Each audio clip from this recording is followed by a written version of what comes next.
your life. This is Pure Talk's top-tier plan. It comes with a crazy fast 5G network along with a 30-gig hotspot.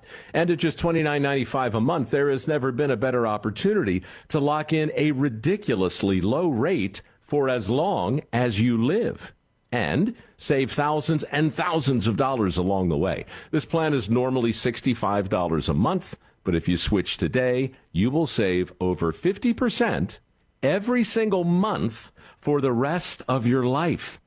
See what I mean? It really is the deal of your lifetime. Dial pound 250, say micro. Offer ends 12/7. Some restrictions apply. Details at puretalk.com.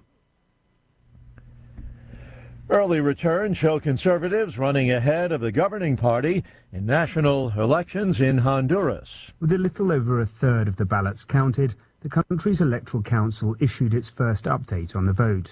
Stressing that the results were both preliminary and partial, the head of the agency said that the race was on a knife edge between the two conservative candidates. Nasri Asfoura of the National Party, the man Donald Trump had thrown his support behind, was fractionally in the lead with 40.6% of the vote. There are still a lot of ballots left to be counted, and the lead could easily change hands as the votes come in. The BBC's Will Grant on the presidential race in Honduras. Pope Leo is praying at the tomb of a Lebanese saint revered among Christians and Muslims, opening his first full day in Lebanon with a message of peace and religious coexistence in a region torn by conflict. Thousands brave the rain to line Leo's motorcade route, some waving Lebanese and Vatican flags.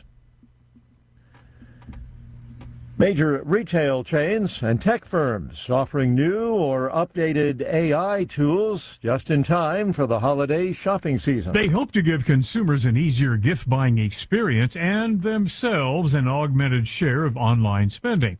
Although AI-powered purchases are still somewhat in the early stages, the shopping assistants and agents rolled out by the likes of Walmart, Amazon, and or Google can do more than the chatbots of holidays past. The latest versions were designed to provide personalized product recommendations, also to track prices, and to place some orders through unscripted conversations with the customers. Jason Walker reporting. About 250 federal border agents beginning a months-long immigration crackdown in southeast Louisiana. It's been dubbed Swamp Sweep. More on these stories, townhall.com. It's the Michael Patrick Leahy Show, broadcasting live from downtown Nashville. Now, here's Michael Patrick Leahy. Well, good morning to the John Fredericks Radio Network. We are broadcasting live from our studios in Nashville, Tennessee. It is the 1st of December, 2025. It's a Monday. Lots to talk about. Now it's time for the Morning Rundown, which is brought to you every day at this time by our friends at the Glock Store, glockstore.com. Located just a few miles from the airport right here in Nashville, Tennessee. So here we go. Here's the morning rundown for Monday, December 1st, 2025. Number one, there is a Tennessee 7 special election tomorrow here in Middle Tennessee. If you're listening to this program and you haven't voted, get out and vote tomorrow for GOP candidate Matt Van Epps, not the homegrown Marxist Afton Bain. Number two, Matt Van Epps just held a Get Out the Vote rally in Franklin with Speaker Mike Johnson. He was here in person. Senator Blackburn, Congressman Andy Ogles, Congressman John Rose, and Clarksville later today. Number three, Afton Bain is going to have lots of Get Out the Vote rallies, plus a tele-town hall this evening with AOC and Al Gore. Yeah, nothing says a non-millionaire like Al Gore. That phony. Number four, the weather forecast for tomorrow. Sleet and rain. So, if you're listening to this program, don't let the sleet and rain dissuade you. Get out there and vote. Number five, Tom Papper joins us at the bottom of this hour for his analysis on that, as well as some investigation that we've done into the background of the Afghan refugee who killed the 20-year-old National Guard member, Sarah Beckstrom, in Washington, D.C. last week. Number six, in our second hour, Mark Pulliam will join us, and he'll give us his analysis on Tennessee 7. And this is what you call a tease. a pink slip for the blue slip. What is the blue slip? Well, it's a special privilege that senators from various countries, various states get to stop nominations for U.S. attorneys. Number 7, we've got in hour 3, we're going to talk about sports. And we're going to talk about SEC football. To be specific, Ole Miss head coach Lane Kiffin is bolting for rival LSU. And Kiffin, he's leaving. Ole Miss has an 11-1 record. They're going to be in the college football playoffs. But he's leaving. He's leaving all his players there without a head coach. And he's taking much of his offensive staff. Not a good look at all. Number 8, we've got shooter radicalization, and Christian Ohm's going to talk a little bit about that. Number 9, Tim Waltz. He loves some Somalian fraud in Minnesota. And number 10, Mark Kelly, the retired naval captain and senator from Arizona, is involved in what you might call insubordination. We got more of that. But right now, we're going to end up the morning rundown brought to you by our good friends at the Glock Store. We have a treat for everyone. On the phone right now is Dan Jones with the Glock Store, our good friend for many years. Dan, you had a great Black Friday event. Big crowds, I hear. Lots of gifts given away.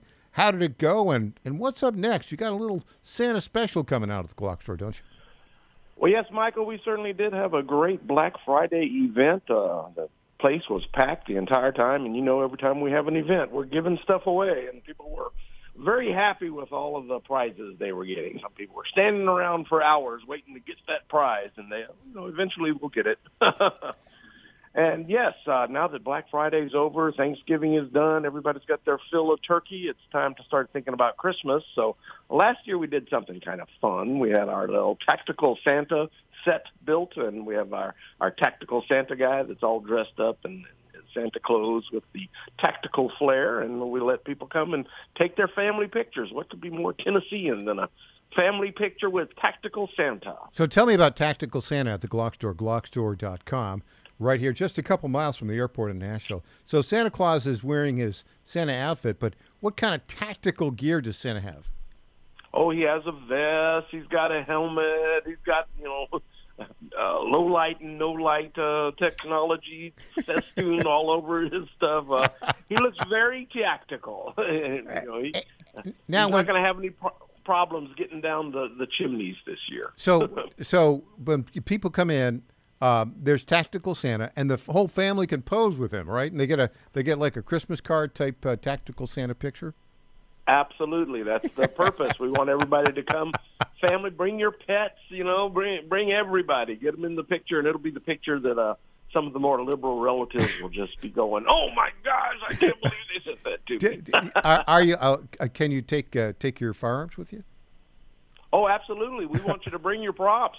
In fact, if you don't have some, we're going to give you some to hold. And we've got some very unique-looking weapons that people can be So do posing you with. have? Props are provided. So do you have any of these tactical Santa photos from last year that you could share with us?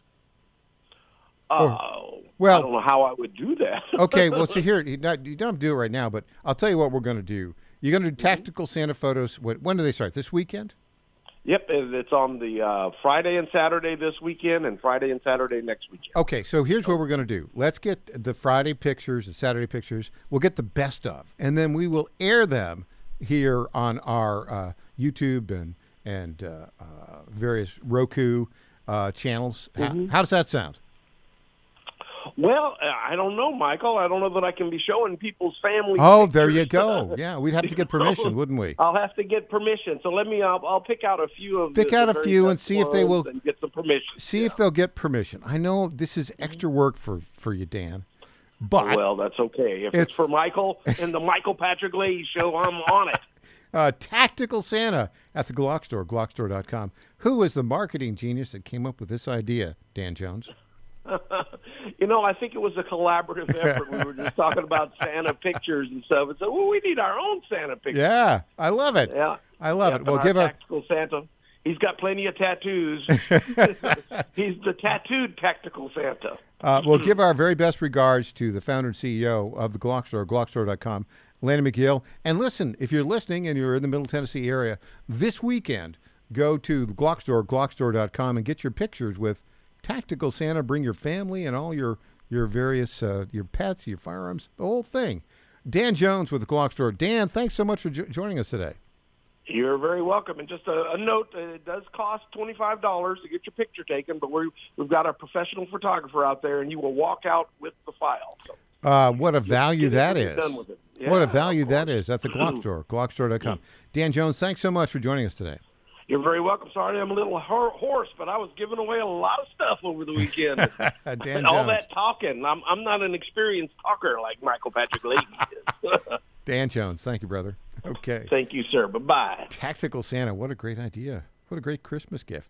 What a great Christmas card for your liberal relatives, don't you think? All right.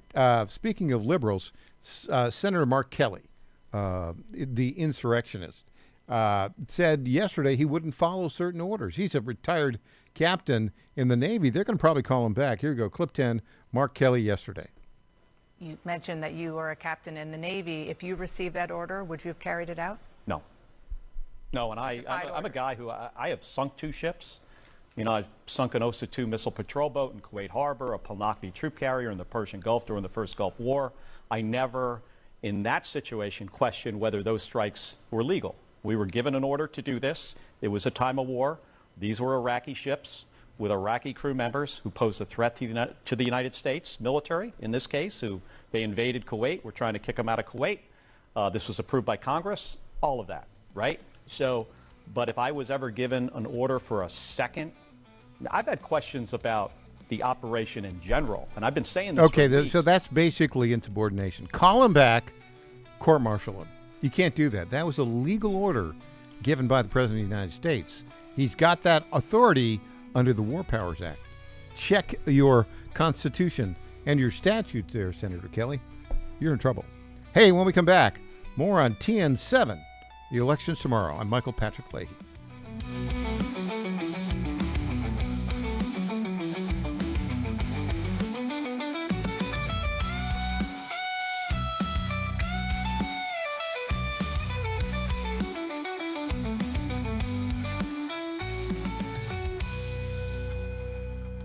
Now more than ever, it's imperative to support companies that share our conservative values. That's why I can't be more excited to tell you that I've switched my family to Patriot Mobile. Patriot Mobile is America's only Christian conservative wireless provider. When you switch to Patriot Mobile, you shift your support away from the leftist, woke, progressive agendas of Big Mobile. Patriot Mobile's wireless service works perfectly and seamlessly as you go about your lives with exceptional nationwide coverage that uses the same towers the main carriers use. Patriot Mobile donates a portion of every dollar earned to causes you care about, to organizations that fight for religious freedom, First and Second Amendments, sanctity of life, and the needs of veterans and first responders. Patriot Mobile has plans to fit any budget, along with great discounts for our veterans and first responder heroes, as well as multi-line users. Switching is easy. Just go to patriotmobile.com/Godzilla or call their U.S.-based customer service team, 972-PATRIOT. That's 972-728-7468. Use offer code Godzilla for free activation.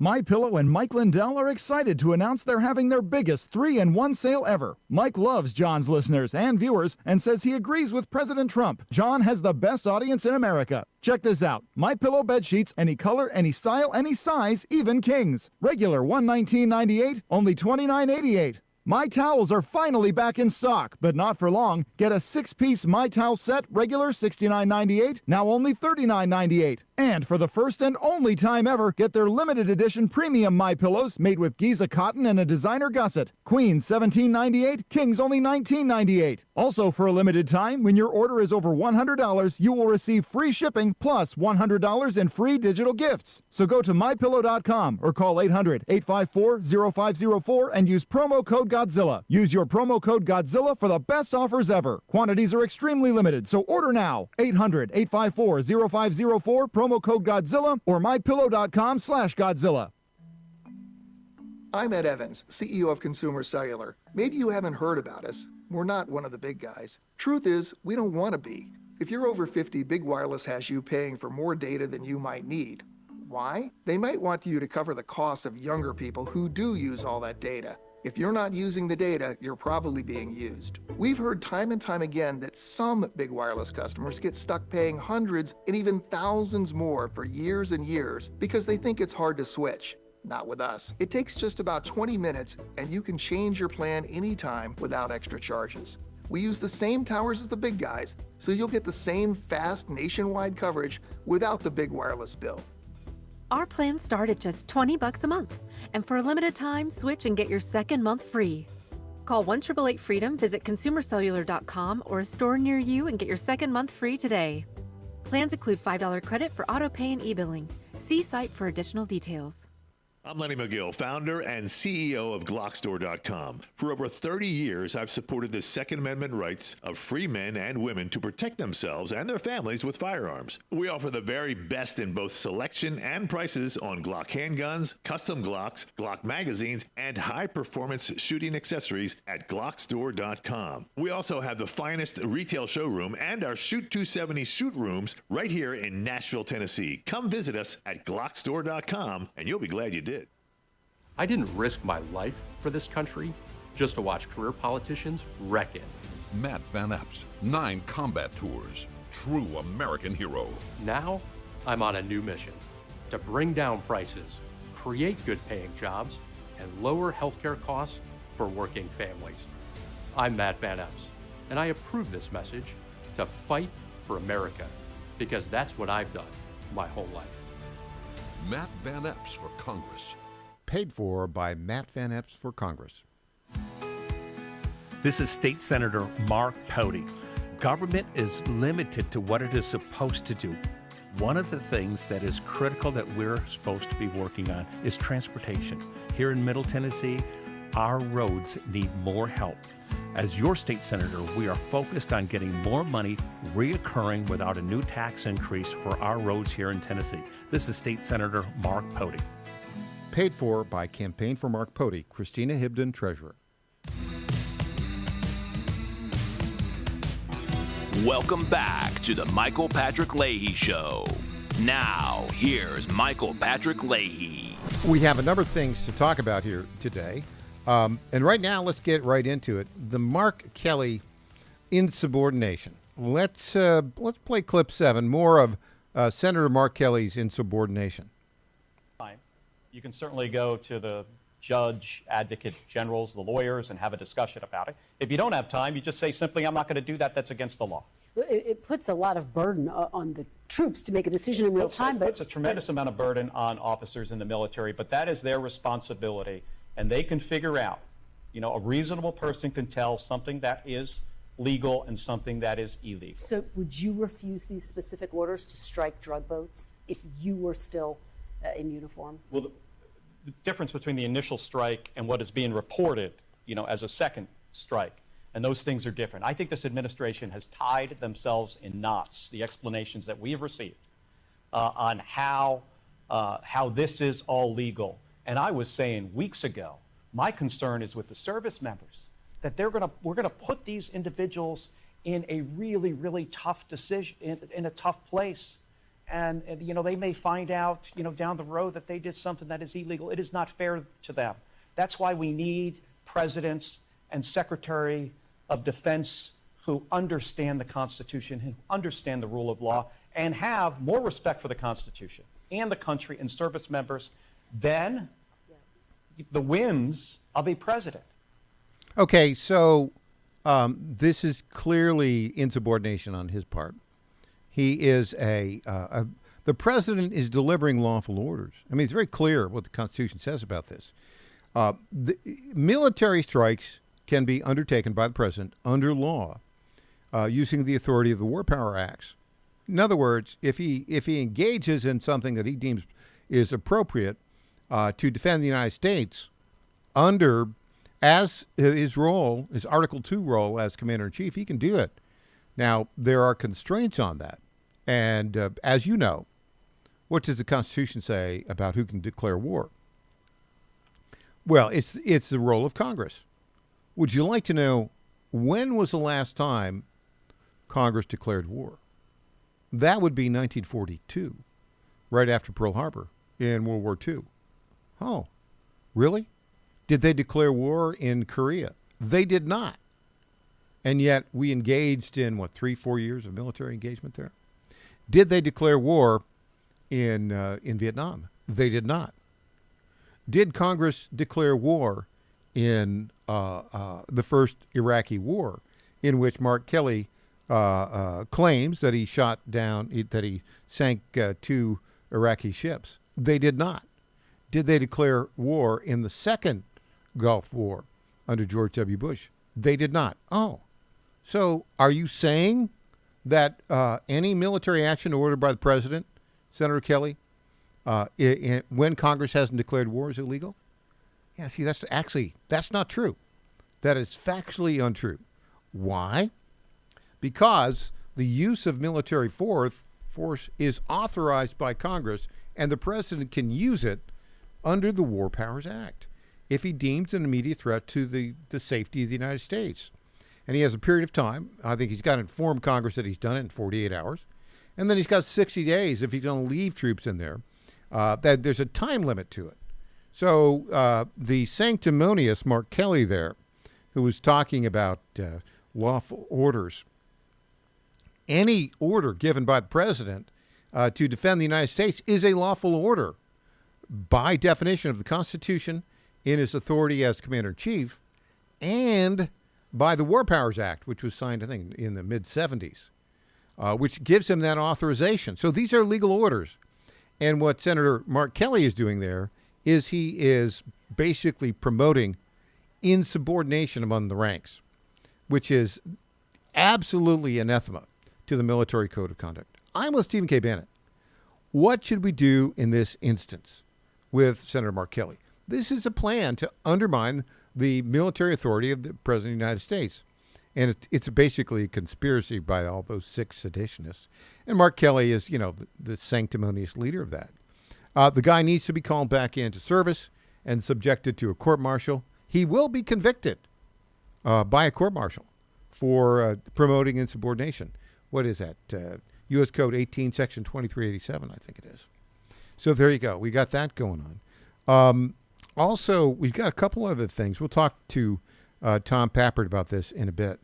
Let's talk about the homegrown Marxist here in Tennessee. We'll go to clip 3 right now, and that has to do with Afton Bain, who, by the way, went to the very expensive Webb School in Knoxville, and she's got coming into her rally tonight the multi-millionaire on the climate fraud, Al Gore, coming in to do not to appear in person, but to do a town hall. And here she's talking about the statements where she said she hates Nashville. Clip 3. I do want to ask you about an attack line from Republicans, because this is a comment you made in 2020 about Nashville. It's gotten a lot of attention in the race. Let's listen to this. I hate the city. I hate the bachelorettes. I hate the pedal taverns. I hate country music. I hate all of the things that make Nashville, apparently, an it city to the rest of the country, but I hate it.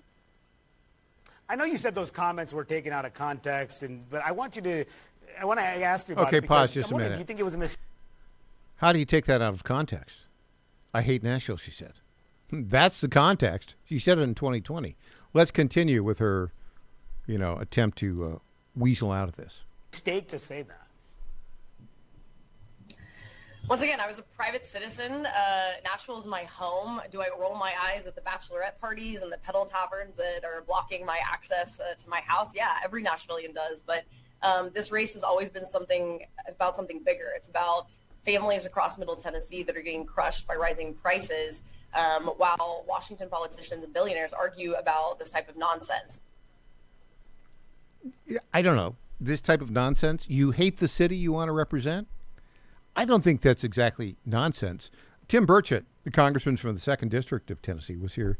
I think he was on CNN. He's here today campaigning for Matt Van Epps. Let's go clip 4 and see what he has to say. The special election between Matt Van Epps and Afton Ben. So a recent poll shows that Van Epps, he's up by 2 points, but it's close. It's real close. This is a Republican seat. This is a Republican district, supposedly. You know, she gave all these comments trashing Nashville. And, you know, I understand some frustrations with the people that moved to Nashville, but that's not what she was talking about. Where do you think this race goes? Why is it so tight? And what does it say about Tennessee? Well, her trashing country music, next thing you know, she'll trash Ric Flair and I don't know who else, maybe Charlie Daniels' band, I'm not sure. But look, she's a homegrown Marxist. She was educated right here in Knoxville, Tennessee, and is running in Nashville. We better start paying attention, Republicans. We're always worried about all the folks that move here from Chicago or New York or Los Angeles, whatever. You know, they're refugees. They're trying to get out of that mess. They know how bad it is. They don't want it here. Yeah. She was educated right here in Knoxville, Tennessee at one of the elite private schools, and now she's in Nashville, Tennessee, and she's a Marxist. She is, look, and they pumped a ton of money into it. And why did they do that? Because they know Republicans are asleep at the switch. Again, 12% of the population goes, and it's whoever has the best ground game. I don't know anything about politics anywhere in the country other than in Tennessee. And, brother, I know Tennessee. And that race could get very tight. But you've got an excellent candidate this week. I know the speaker and I are going to be in Nashville early Monday morning, and a bunch of other folks are going to be there at a rally, and we're going to try to push him over the finish line. I think Matt is probably one of the best candidates in the country.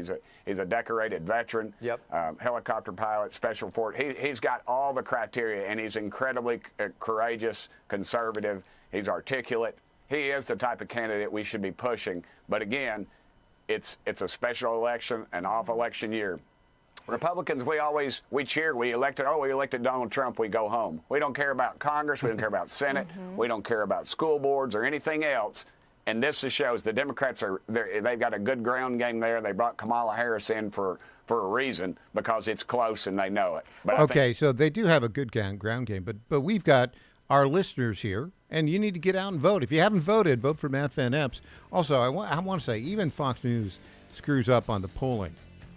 It's not that close. It's 48-46 is what the biased 10-point to the advantage of Democrats from the respondent pool there of the polling. So it's going to be close, but not that close. And you need to get out and vote. Vote tomorrow. It's going to be sleeting and rainy. You got to get out and vote. I'm Michael Patrick Leahy. More details with Tom Pappert when we get back.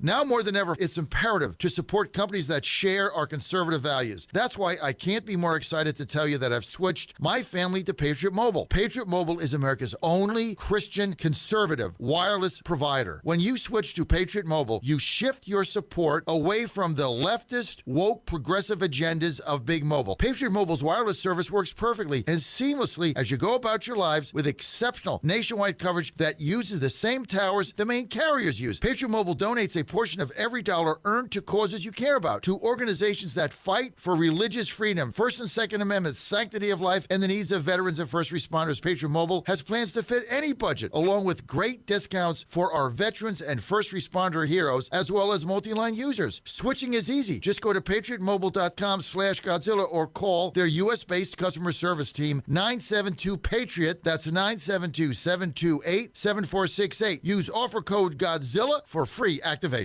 The math is simple. Every dollar we waste on unnecessary federal supervision is a dollar we can't use to fight violent crime. The Safer Supervision Act cuts bureaucratic waste and frees up law enforcement resources to protect families from serious threats. Law enforcement officers across the country and Republicans in Congress agree this is a smarter way to improve public safety. Stop the waste, protect our communities, fix federal supervision. Visit safersupervision.com to help. Paid for by the Reform Action Fund. Cold weather is here, and it's only getting colder. When you want instant whole room warmth, you go with Eden Pure, a trusted name for years on my show. Now they've done it again with the Eden Pure Gen 40 Plus infrared heater. This powerful compact unit gives you fast, even heat you can feel in seconds. Infrared heat warms you directly, not just the air around you, and it doesn't dry out the air. It's quiet, compact, and safe with multiple built-in safety shutoffs, and it heats up to 1,000 square feet perfect for the living room, bedroom, or office. And right now, Eden Pure is thanking our listeners. The Gen 40 Plus normally sells for $224, but Eden Pure is giving our VIP listeners an additional $50 off, bringing it to just $174. That's right, only $174 for state-of-the-art infrared heater. Now, this is a limited time offer with a strict limit of 3, and supplies are moving fast. So go to EdenPureDeals.com, use promo code Godzilla50. EdenPureDeals.com, promo code Godzilla50. Is your pet ready for some pawsome fun? At Creekside Pet Hotel in Kennesaw, every day is a tail-wagging adventure. Whether they're romping with friends in day camp, enjoying a staycation in our cozy boarding, or getting pampered in our luxury spa, we make sure every furry guest gets the royal treatment. Happy pets, wagging tails, and the best care. What more could they ask for? Book your pet's perfect getaway today at CreeksidePetHotel.com or give us a call at 770-422-4700. I'm Matt Van Epps, and I approve this message. Meet woke liberal Afton Bain. This is great. We've got our girl squad, and we're bullying the ICE vehicles and state troopers. So this is a win. Afton Bain, so woke she thinks it's a win to harass police. This is great. We've got our girl squad, and we're bullying the ICE vehicles and state troopers. So this is a win. Woke liberal Afton Bain. When she wins, we lose. Paid for by Matt Van Epps for Congress. My fellow Americans, I have to tell you about my good friends at D.T. McCall & Sons. They have furniture and appliances and a lot more. They've been family-owned in Middle Tennessee for over 100 years, and they're not going to rip you off. No hidden charges, no delivery charges. No charges for all of the crazy things. These are sick people at the lumber yards. These are very sick people. They charge you for cords and hoses and haul-off. They charge you for all of these things. They call them hidden charges. It's the type of surprise that you don't want to see. It's like an October surprise, but it's worse. D.T. McCall & Sons, they're not going to do that. They're great people. They're going to give you a great deal. With locations in Lebanon, Carthage, Lafayette, Cookeville, and Franklin, D.T. McCall & Sons will give you the deal of your life. Check them out today or go to dtmccalls.com. Impersonator not endorsed by Donald Trump. Welcome back to the Michael Patrick Leahy Show. Now, here's Michael Patrick Leahy. Welcome back to the Michael Patrick Leahy Show. We are joined on our Zoom Newsmaker line right now by the Dow Prize Award winner. That's the National Prize for Journalism. It's replacing the Pulitzer Prize. Our very own lead political reporter, Tom Pappert. Good morning, Tom. Good morning, Michael. So tomorrow is Election Day in the special election in the Tennessee 7th Congressional District. I have the weather forecast from one of the local television stations. This afternoon, cloudy, with a high of 45, low of 32, 60% chance of precipitation with sleet and rain expected. Tomorrow, the high is 37, the low is 25, 30% chance of precipitation. It's going to be a wintry mix of snow, sleet, and rain. Now, given the closeness of the race, according to some polls, what does that say to you, Tom Pappert?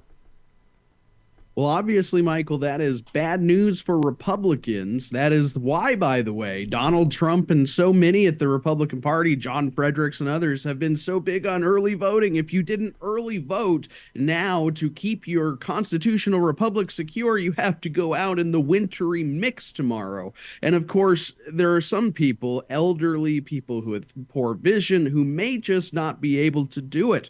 And Republicans need to brace themselves for that possibility that turnout could be a little bit lower than it needs to be in order to keep this race from being a nail biter. We want an election to be called in the first 30 seconds after polls closed, and if folks don't feel comfortable driving to their poll station, that might not happen. Okay, so let's go back to the numbers here. First, the polling. Oh, there's one poll that's come out, Emerson, which is, maybe a B+, B minus poll. Polling a congressional district is very difficult to do. You poll a state, you got a bigger sample size. Here, you got 14 dispersed counties. People don't always know where they're going to vote.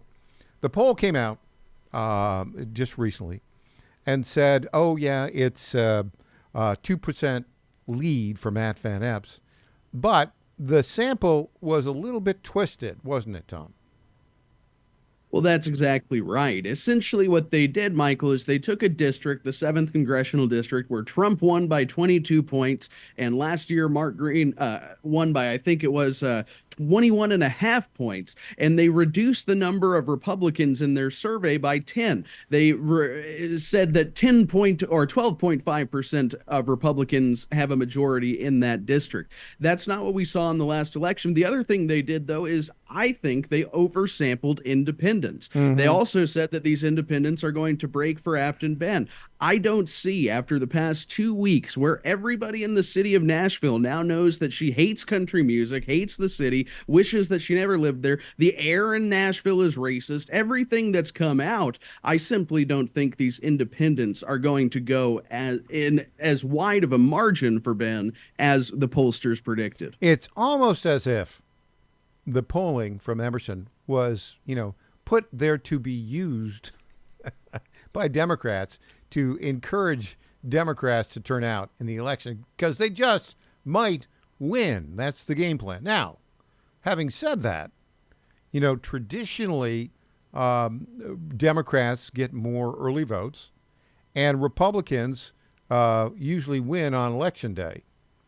The fact that we've got some tough weather coming up tomorrow would indicate maybe the turnout on Election Day will be lower than it should be, at least for Republicans. You're quite right in pointing that problem out. However, having said that, let's do an analysis, as we've done, on the early voting. Early voting has come and gone. 84,000 votes were cast. Break that down between, and I think we've broken it, maybe there's 4 different areas to look at. Nashville, Davidson County, which has been typically about 25% of the population that votes. Montgomery County, which is where Fort Campbell is, and the Democrat city of Clarksville, which is about 25%. And then Williamson County, which is the suburban bastion of GOP support, that's 25%. And then the 11 rural counties, typically about 25%. 84,000 votes cast in early voting.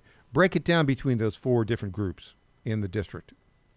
Well, Michael, the one that everybody who is concerned about a Democratic victory tomorrow, the one they're going to be concerned about is obviously what is happening in Davidson County. And so far, they've returned, over the course of early voting, I should say, they returned about 21,000 votes. That represents about 25% of the whole. You have to imagine the overwhelming majority of these votes are going to go toward Afton Bain. That's how the primary in that city went. But there is some good news. It seems as though Republicans did turn out. It's going to be a tight election no matter what way you cut it. Williamson County sort of punched above its weight yet again, had about 17.5% of the total ballots counted, or cast rather, at 14,777. Montgomery County, another sort of conservative stronghold area, had about 19,000 ballots. That's 23% of the total. And then, of course, you have the rural Republican counties that make up the rest of the district: Robertson, Cheatham, Dixon, Hickman, so on. And that altogether cast almost 30,000 ballots. It's about 35% of the vote. We know that Democrats, of course, called in, they airlifted in their support from the National Party. They contacted 40,000 voters in 1 week. One has to imagine that the majority of the contacts made on the Democratic side happened in Davidson County, in Nashville, in their stronghold. That so many votes are coming in elsewhere, I think, is a good sign, but it means that those who haven't voted really need to go out tomorrow and make this a commanding victory. So my guess would be in Davidson County, 21,000 votes cast. My guess is it probably went a 13,000 vote plus for the Democrats there, 17 to 14,000. Montgomery County, 19,000 votes cast. My guess that's probably going to go maybe 10,000 GOP, 9,000 Dem. That's a 1,000 vote gain for the GOP. Williamson County, 14,000 votes. That's probably going to be a 4,000 vote margin for GOP. And the 30,000 in the rural counties, that's probably about a 9,000 vote margin. What does that mean?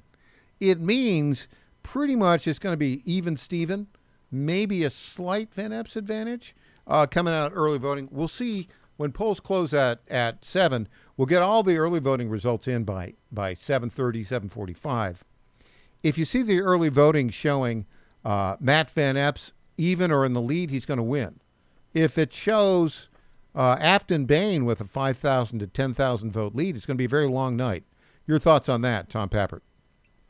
I'd say that's pretty much accurate, Michael, but I would add there's sort of a curveball, and that is Williamson County. It's a conservative stronghold. It's where all the Republicans live, but it's also where some money is. And Afton Bain seems to be supported by the affluent section of the Democratic Party. She was actually in the primary. It was her stronghold county. If memory serves, it was the only county she actually came out with a comfortable majority. So if some of those Williamson County folks are voting Democrat, it could change things up.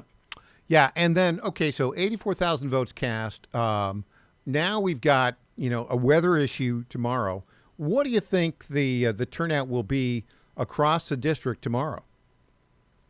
Well, Michael, I've seen estimates that we could see as many as 160,000 votes cast altogether. That would be about doubling the mail-in on Election Day. Now, with the wintry mix in the forecast, though, I do think that could depress it. And when it depresses it, it is unfortunately Republican voters that are going to have a longer drive to the poll, that may be a little bit older, that may have children to pick up from school. It's not going to be the Democrats in Nashville that have a hard time. I think we could see a 10 to 20% reduction, but I'm hoping that the Republicans listening to this broadcast know how critical it is to put up with the wintry mix and get out and vote. Whatever's going on, if you are concerned about the future of our country and you're listening to this program right now and you haven't voted, you got to get up. You've got to get up. It doesn't matter what the weather's like. Get out there and vote tomorrow. Now, if I had to guess right now, my guess would be 84,000 votes. I think it's going to come out pretty much even Steven. 42-42 when the early votes counted. Then I think we're going to end up with about 70,000. I think we're going to end up with about 70,000 votes cast on Election Day. And I think Matt Van Epps is probably going to win by 8,000 or 10,000 votes on Election Day. So if that all works out, I mean, you might look at, sort of an 80,000 to 72,000 victory for Matt Van Epps. That's my best guess as we speak tomorrow. I'm on the record now with it, Tom. So we'll see. We'll see how it turns out, right? Well, reading the tea leaves is always difficult. I hope you're proven right, though. Yeah, I know. If I were totally cautious, I wouldn't speculate on it. But I think here's the bottom line. If you are listening and you are a Republican voter and you live in Montgomery County, Davidson County, Williamson County, any of the 11 rural counties in between, you have one very important thing to do tomorrow. I mean, go there early and vote. Be late to work. Get in your car, go to your polling place, cast your ballot for Matt Van Epps. It couldn't be simpler than that, because I can tell you on the left, I mean, they parachuted in a bunch of, DNC get out the vote folks, and they're knocking on doors tomorrow morning. I promise you that. Tom Pappert, your final thoughts on this? Everything we've said is critical, but I would just like to add Matt Van Epps is a great candidate. I know there's probably some hurt feelings after the primary, but this is somebody you should be proud to vote for tomorrow. And on that note, when we come back, Tom, I want to talk about the background of this killer, this Afghan refugee who killed a 20-year-old girl, National Guard member, Sarah Beckstrom. How did he get here? And was he really granted asylum, as Reuters claims? Back with Tom Pappert after this.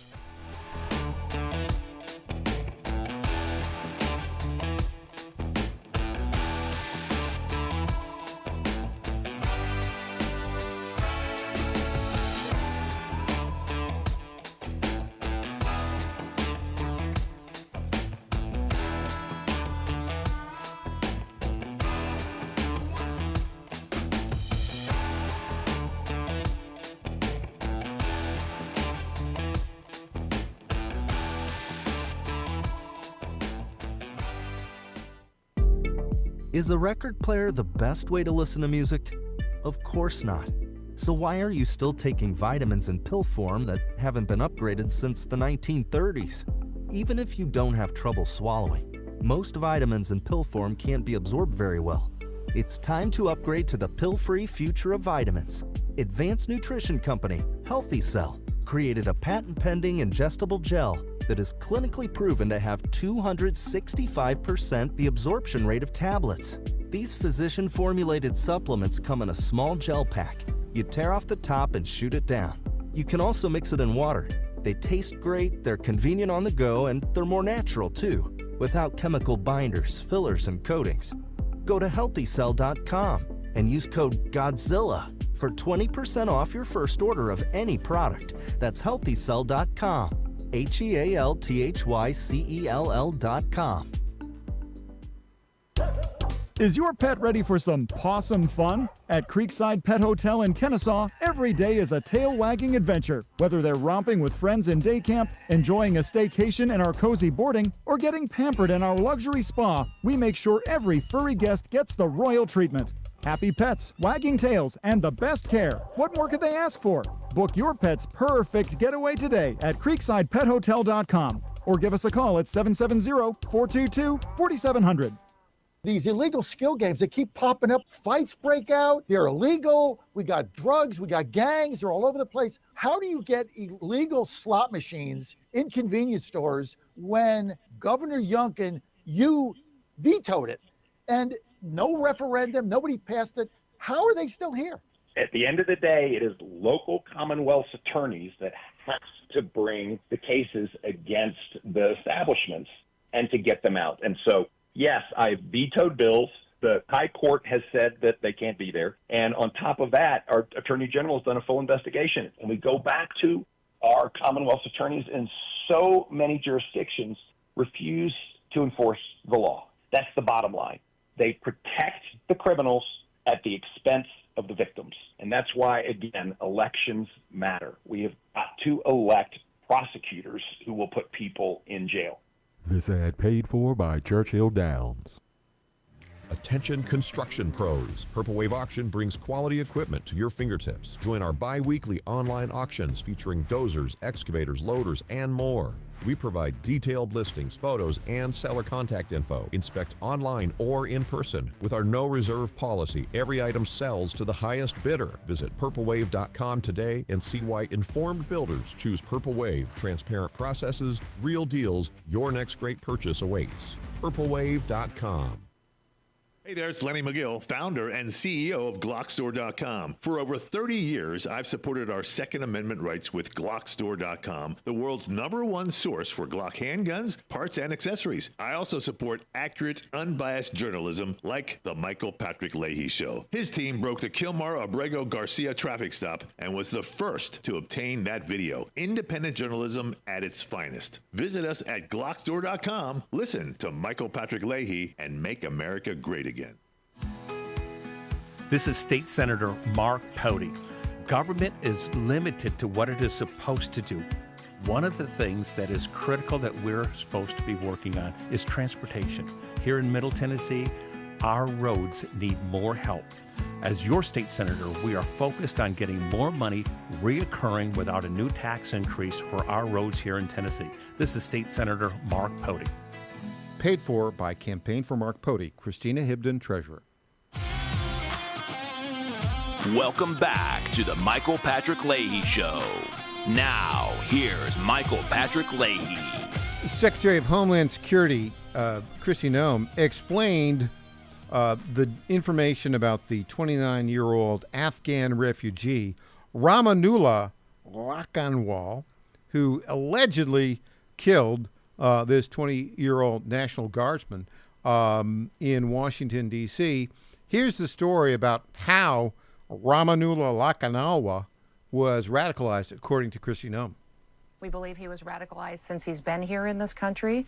We do believe it was through connections in his home community and state, and we're going to continue to talk to those who interacted with him, who were his family members, talk to them. So far, we've had some participation, but anyone who has information on this needs to know that we will be coming after you and we will bring you to justice. We absolutely will persecute you because we do know that we will never allow this to continue to happen in our country. Okay, but it has happened. And let's bring in now our lead political reporter, Tom Pappert. Tom, when did this guy come into the United States of America? And is it true, as Reuters claimed, as far as you can tell, that earlier this year he was granted asylum in the United States? Let's start off with when and how did he get here? Well, Michael, this all goes back to 2021, the disastrous Afghan withdrawal where the country fell to Taliban forces basically before Biden even delivered the press conference announcing the withdrawal was complete. Well, immediately after that happened, a number of Democrats and even Republicans got together to pass legislation that authorized Afghans who are reported to have helped the United States during its lengthy time in the Middle East, well, they would get to come to America to avoid life under the Taliban, which would probably want to kill them. This person is one of these people. By the way, there were 2 Tennessee Republicans. There was only a handful, I think 14 Republicans who voted against this bill back in 2021. 2 of them were from Tennessee. That's Scott Desjardins and former Representative Mark Green. All the more reason why we have to get Matt Van Epps elected tomorrow. So this person was brought over in 2021. There's reports that he had a hard time assimilating. He didn't speak English, but he had apparently, according to reports, worked with a CIA-connected unit in Afghanistan, and it was determined he was allegedly vetted under former President Joe Biden, and it was determined that he would be able to come to America. He did apply for asylum. This was in December of last year, in the waning days of Joe Biden's presidency. We know that this asylum was requested. This is being reported in multiple media outlets. Now, what's additionally being reported, but the DHS has yet to really clarify whether this happened exactly as is being reported, is that in April of this year, just 3 months after Trump took office, this asylum application was granted. Secretary Noem has said repeatedly that the vetting process was flawed. That vetting process, from my understanding, would have happened under the Biden regime. This all happened as cabinet secretaries were still being approved by the U.S. Senate. In my mind, the fact that he is being reported to have been granted asylum just in the opening days of the Trump administration, this is not an indictment on Trump. This is an indictment on Biden and his insane immigration policies. Well, we don't know, Tom. 4 years later are still unfolding. We don't know. I mean, it's been Reuters says, oh, yeah, he was granted asylum in April. But they said, we just looked at the document. Well, dadgummit, we've got an immigration court order granting asylum is a public record. So why haven't they shown that? And by the way, on this, there's a problem with this granting of asylum. And you know what it is, Tom, because we studied this and reported on it with Kilmar Abrego Garcia, for which, by the way, you won a Dow Prize for the best local journalism in the country, along with Christina Botteri and myself. Here's the thing. The law says you can only request asylum within 1 year of your arrival of the United States. Well, if he arrived here in 2021, he was timed out, right? So I think part of the problem is if he was granted asylum, that immigration judge, it would appear to me, probably didn't follow the law. Your thoughts on that, Tom Pappert? Well, again, this all goes back, and I was just trying to make sure I have the documents in front of me. This goes back to that crazy legislation the Democrats passed in 2021. They allowed 76,000 citizens of Afghanistan to come to the United States. They were given temporary humanitarian parole. This is a status, this is different from Kilmar, just ever so slightly, because this is a status that actually leads to a path towards citizenship. So it's unclear based on this current reporting, and we've got to hear more from DHS on this, exactly what stage of this process this individual was in. I think one thing that needs to happen immediately is Congress should undo this law like yesterday. Yeah, okay, so that's a good point. He wasn't here in the country illegally, right? if you're an illegal alien, you've got 1 year to apply for asylum. What you're saying is this legislation passed by the Democrats in 2021 may have altered the timelines for applying for asylum. That's basically what you're saying. We don't know that for sure, but got 30 seconds. Exactly. And not only that, I mean, this was a path towards citizenship. The Democrats essentially voted to give 76,000 Afghans citizenship. They just had to jump through some hoops. Tom Pappert, outstanding reporting. We know why you and Christina Botteri and I won the Dow Prize for the best local journalism in the country because of reporting like this. Tom Pappert, thanks for joining us. Thank you, Michael. It's always a pleasure. Hey, when we come back, yes, our good buddy, Misrule of Law, retired attorney. We try to keep dragging him back into the practice of law, but he resists because he's having too much fun writing. Mark Pulliam joins us after the break.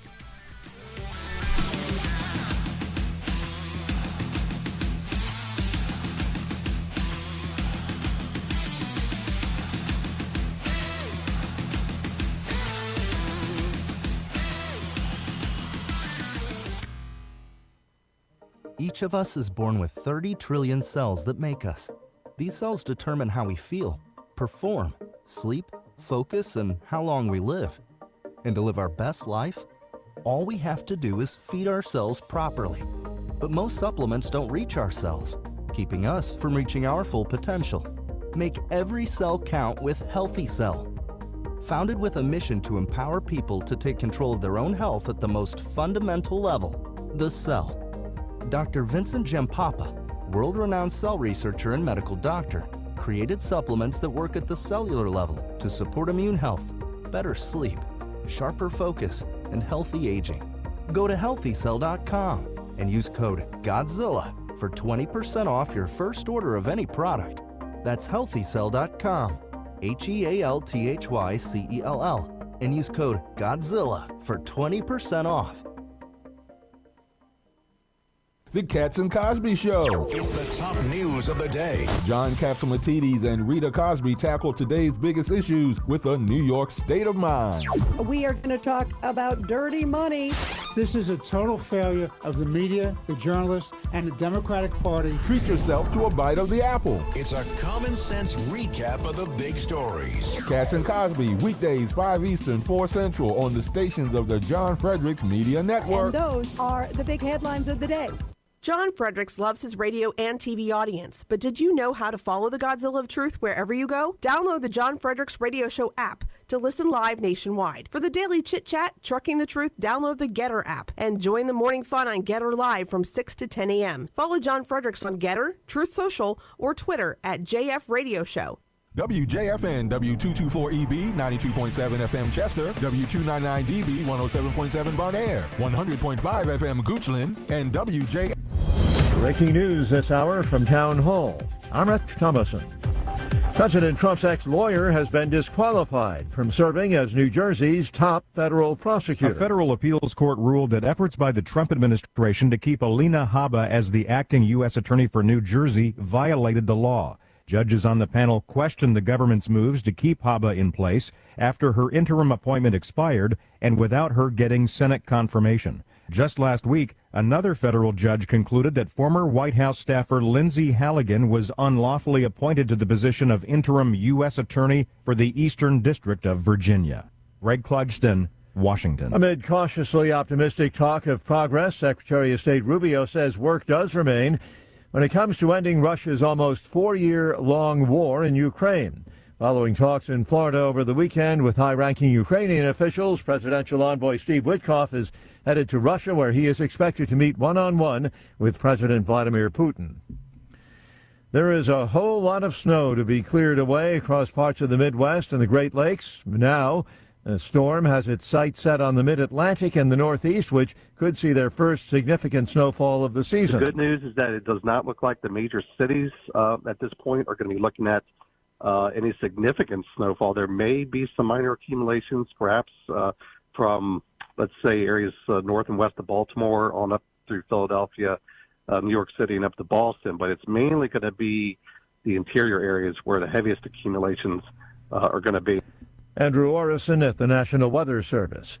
Lawmakers in both parties launching congressional reviews of U.S. military strikes on suspected drug-running boats in the Caribbean.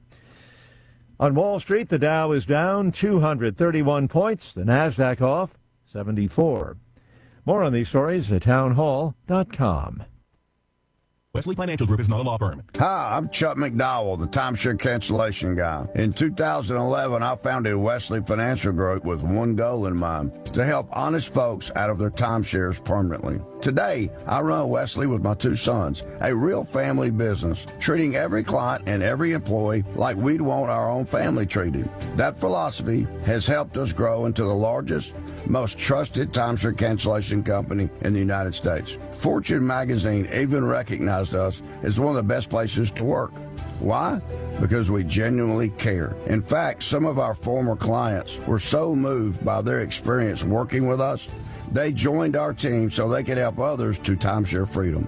If you're stuck in a timeshare, give us a call. Let our family help your family. Call Wesley now for your free timeshare exit kit. 800-226-5454. That's 800-226-5454. 800-226-5454.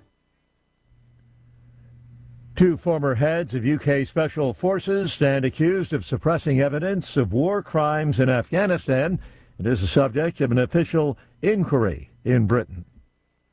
The officer who gave evidence without the public present was one of the most senior in UK Special Forces. He told the inquiry he was deeply troubled by what he strongly suspected was the unlawful killing of innocent people. He said two former heads of UK Special Forces knew of the allegations but failed to act. We contacted the men he named. One didn't respond, the other denied the accusations and said he would provide a comprehensive response in his evidence to the inquiry in due course. The MOD said the government was fully committed to supporting the independent inquiry, but would wait for the outcome before commenting further. The BBC's Richard Bilton. News and analysis, townhall.com. What was lost is found, and it's fetched a bundle. A long-lost painting by the Baroque master Peter Paul Rubens has sold for $2.7 million at an auction. The painting depicting the crucifixion of Jesus Christ was recently found in a private townhouse in Paris. Initially thought to be from one of Rubens's workshops, it was rarely valued at more than $11,500. Auctioneer Jean-Pierre Ozena said that the painting was authenticated by the Rubens Committee in Antwerp. Art experts noted that the painting had virtually disappeared in the early 1600s. It belonged to the 19th century French painter William Bouguereau before being passed down in the family. I'm Rika Ann Garcia. President Trump says he's invited the family of a National Guard member fatally shot last week in Washington, D.C. to the White House. Says he's spoken with Sarah Beckstrom's parents and they're devastated. Townhall.com. It's the Michael Patrick Leahy Show, broadcasting live from downtown Nashville. Now, here's Michael Patrick Leahy. Wow, so much fun. Welcome back to the Michael Patrick Leahy Show. Mondays in Hour 2 are just a delight. Would you like to know why, everybody? Because here in studio, our favorite retired attorney in the world, Mark Pulliam, all-star panelist, author of Misrule of Law, graduate of the University of Texas Law School, is here in studio to unravel the unravelable. You like that? Did I get that right? I think so. Mark, welcome. Well, and it's always a thrill to be here gazing at the Dow Prize for Best Local Journalism in America. Here it is, Best Local Journalism in America. I don't know if I mentioned that to you before. We won this last week. And Tom Pappert, Christina Botteri, and I. Okay, so let's talk about the breaking news. And I've got a test, by the way, in my constitutional law class tonight. And I'm sure this topic of appointments is going to come up. Okay, this is from Politica. Appeals court upholds disqualification of Alina Habba as New Jersey's top federal prosecutor. Okay, so this is hard to understand. But the way a U.S. attorney is considered an officer of the United States because there are 94 districts and one U.S. attorney for each federal district, and they must be Senate confirmed. And in this case, Donald Trump has not had a lot of cooperation from the Senate in terms of confirming his selections. Let me just read this story from Politico. A panel of appeals court judges on Monday upheld the disqualification of Alina Habba, the top federal prosecutor in New Jersey, rejecting President Trump's use of unconventional methods to install loyalists. I love that word. Loyalists atop U.S. attorney offices across the country. By the way, let me just say, loyalist? I mean, he gets to pick who he wants to pick. Has any president ever appointed somebody who wasn't a loyalist? I mean, that this is a German-owned Politico, I might say, Yeah. right? Quote, here's from the opinion, quote, it is apparent that the current administration has been frustrated by some of the legal and political barriers to getting its appointees in place. Judge D. Michael Fisher, an appointee of President George W. Bush, wrote in a 32-page opinion, quote, its efforts to elevate its preferred candidate for U.S. Attorney for the District of New Jersey, Alina Habba, to the role of acting U.S. Attorney demonstrates the difficulty is faced, yet the citizens of New Jersey and the loyal employees in the U.S. Attorney's Office deserve some clarity and stability. What? So they said so kind of unraveled it. Let's go back to why is the president having difficulty getting the Senate to confirm who he wants to serve as U.S. Attorney? Well, first of all, you're right. There's 94 judicial districts in the United States. Each of them has a U.S. attorney. In the Constitution, it doesn't say that these U.S. attorneys have to be subject to the advice and consent of the Senate. That is limited to offices like cabinet heads, judges. Oh. What the Constitution does is confer on Congress the regulation of the manner of appointment of inferior officers, and the U.S. attorney is considered an inferior officer. He's a member of the executive branch because they are part of the Justice Department, and so you have some. I've just learned. So they would be considered not a principal officer, but an inferior officer. Right. And then you have some statutory schemes that have been created. But but their Senate confirmation is required. Well, Why? yes and no. That you have mechanisms where the president or the attorney general can appoint people on an interim basis pending Senate confirmation.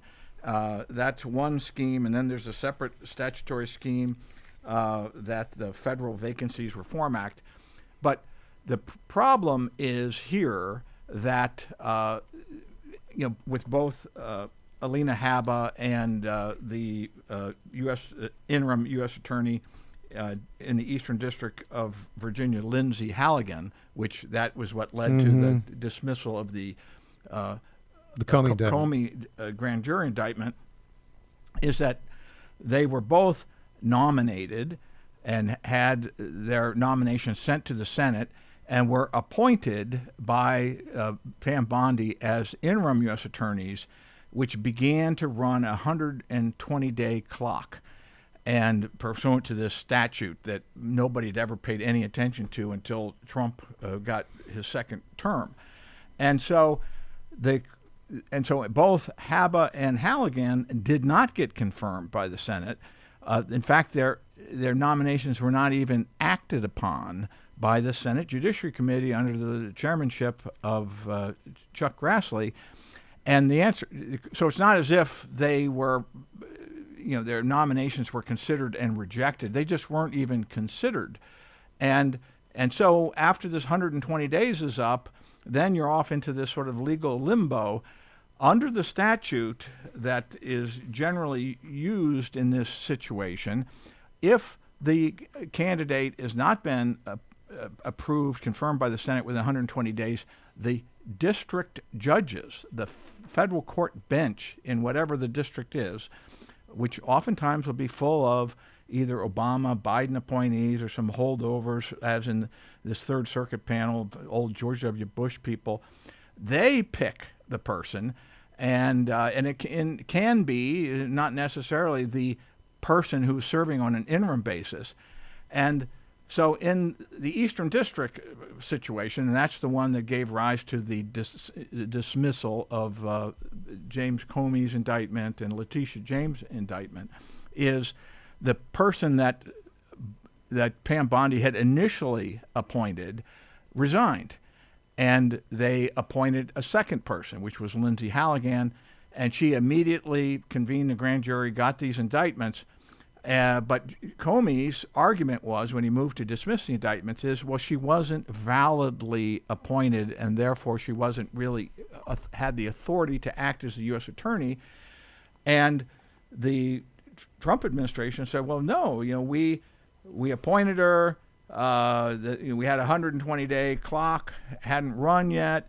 And in any event, after these grand jury indictments were issued, Pam Bondi expressly and in writing ratified everything that she had done.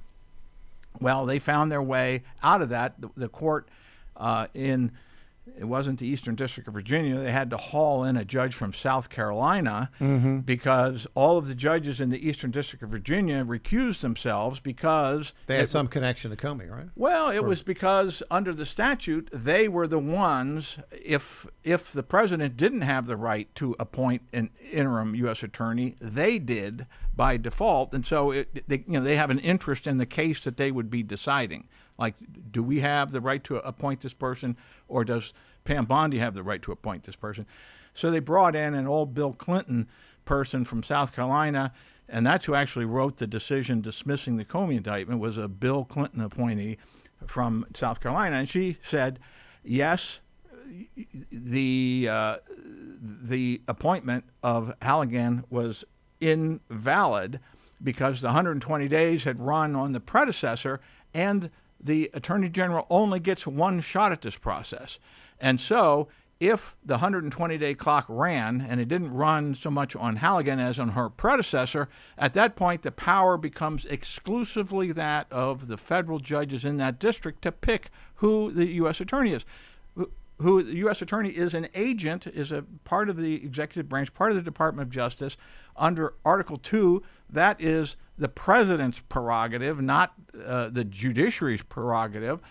And so there are serious questions about whether the statutory scheme is even valid given the unitary executive. But the whole problem goes back to, why is it that these Trump-designated U.S. attorney nominees are not getting heard in the Senate Judiciary Committee? And we'll talk about that when we get back. Back with Mark Pulliam after this.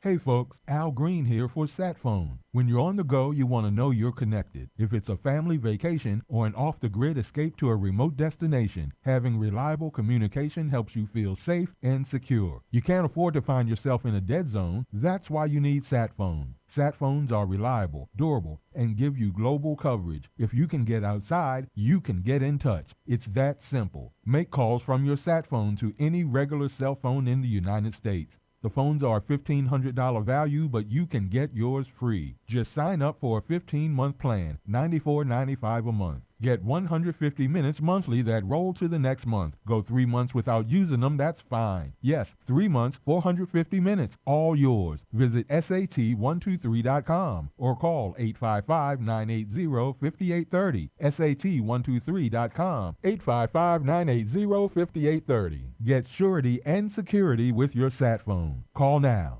The math is simple. Every dollar we waste on unnecessary federal supervision is a dollar we can't use to fight violent crime. The Safer Supervision Act cuts bureaucratic waste and frees up law enforcement resources to protect families from serious threats. Law enforcement officers across the country and Republicans in Congress agree this is a smarter way to improve public safety. Stop the waste, protect our communities, fix federal supervision. Visit safersupervision.com to help. Paid for by the Reform Action Fund.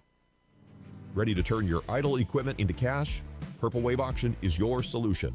We specialize in no-reserve online auctions, bringing nationwide buyers to your doorstep.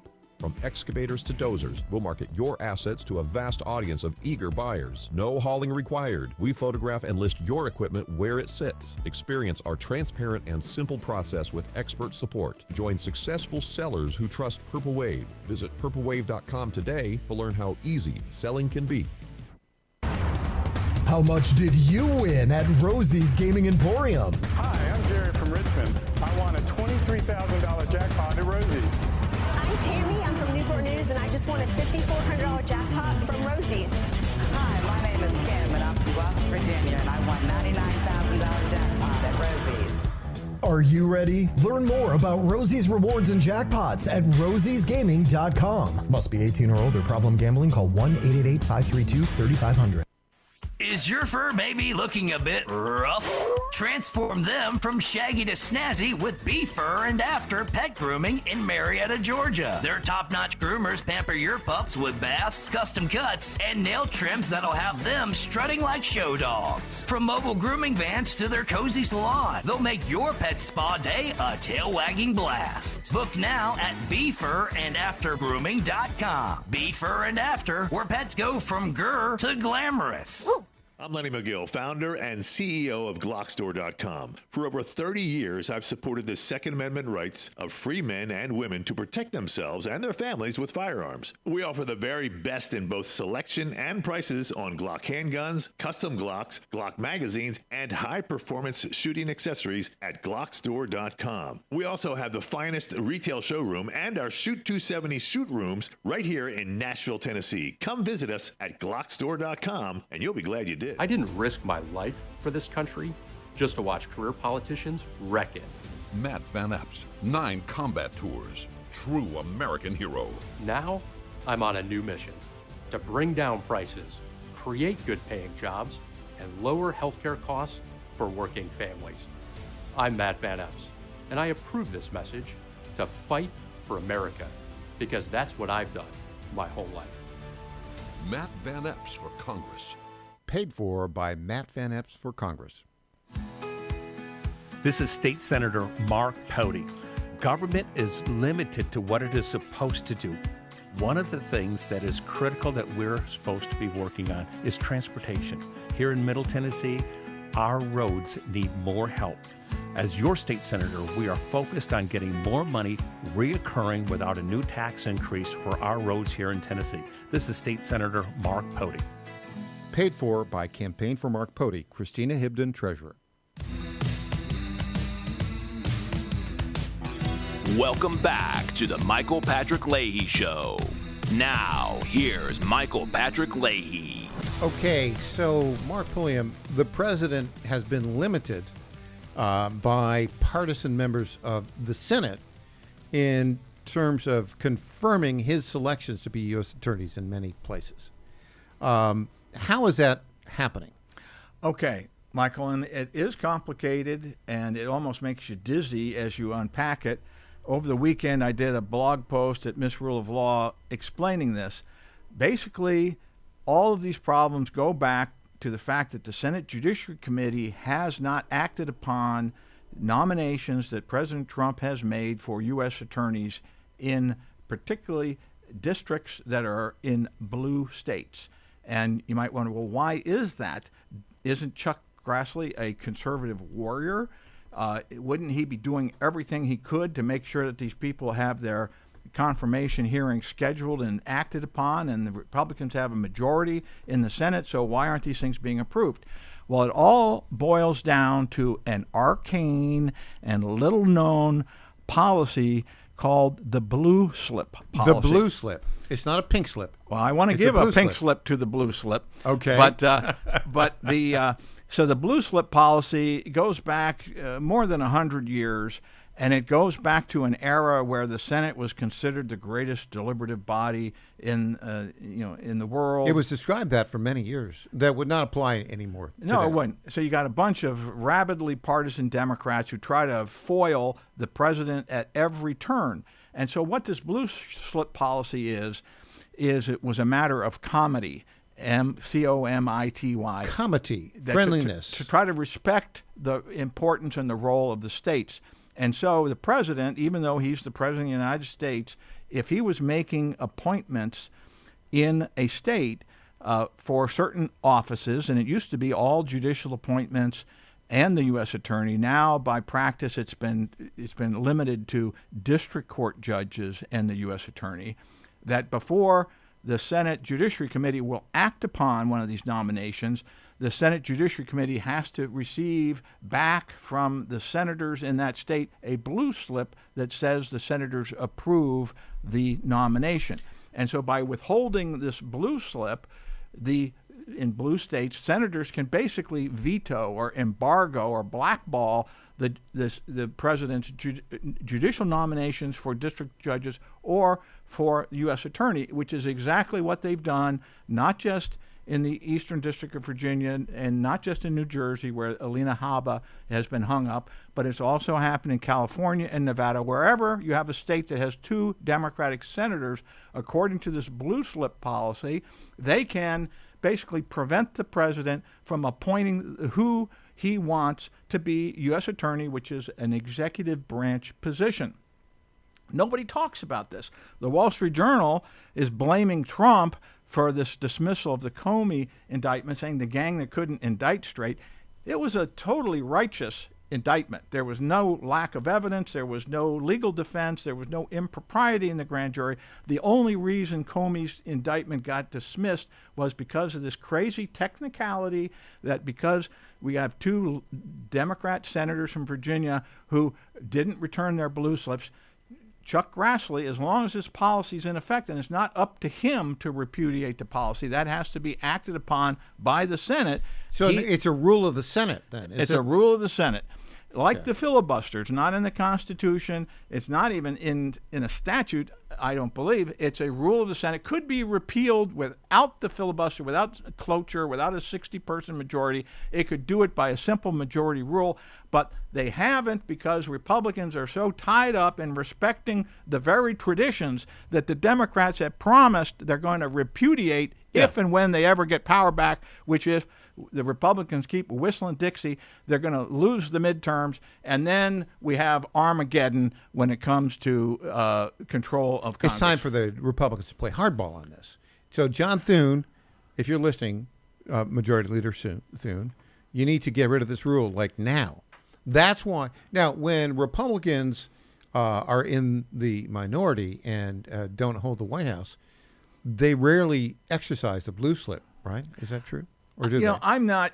I haven't studied the whole partisan history of this. The trouble is the Democrats have a very deep bench when it comes to activist lawyers who would be suitable for judicial appointments or U.S. attorney, whereas particularly someplace in like Eastern District of Virginia, which is a D.C. suburb, or New Jersey, which is a suburb of New York, or in California, there's not that many conservative lawyers, and so it's easy for the Democrats to basically take out your team. We were wondering in a previous show why it is that a Trump-appointed judge in Oregon was, issuing these injunctions preventing the deployment of National Guard. Well, it's because due to the blue slip policy, the only people that get through and have the Democratic senators approved are the weakest, most rhino, barely Republican candidates. So this is a policy that has outlived its usefulness.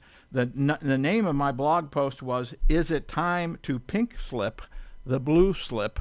And I think the answer is clearly yes. Yes, is the answer on it. Then just think about it. The president is been elected by the American public. He's in charge of the executive branch. He should have untrammeled ability to appoint whoever he wants, and to have these judges telling him that, no, this swampy bunch of district judges in the Eastern District of Virginia, they decide who will be the U.S. attorney, not you. It's just outrageous and it's nonsensical, and every Senate Republican ought to be upset about this, ought to be talking about it every night on the news, but instead the words blue slip never get uttered in public. Except on this program. Now, the Supreme Court may rule on this. It's been, and I think they should take it up. Of course, they're not listening to me in terms of which cases they take. But it seems to me the underlying element here is this method of appointing a U.S. attorney constitutional?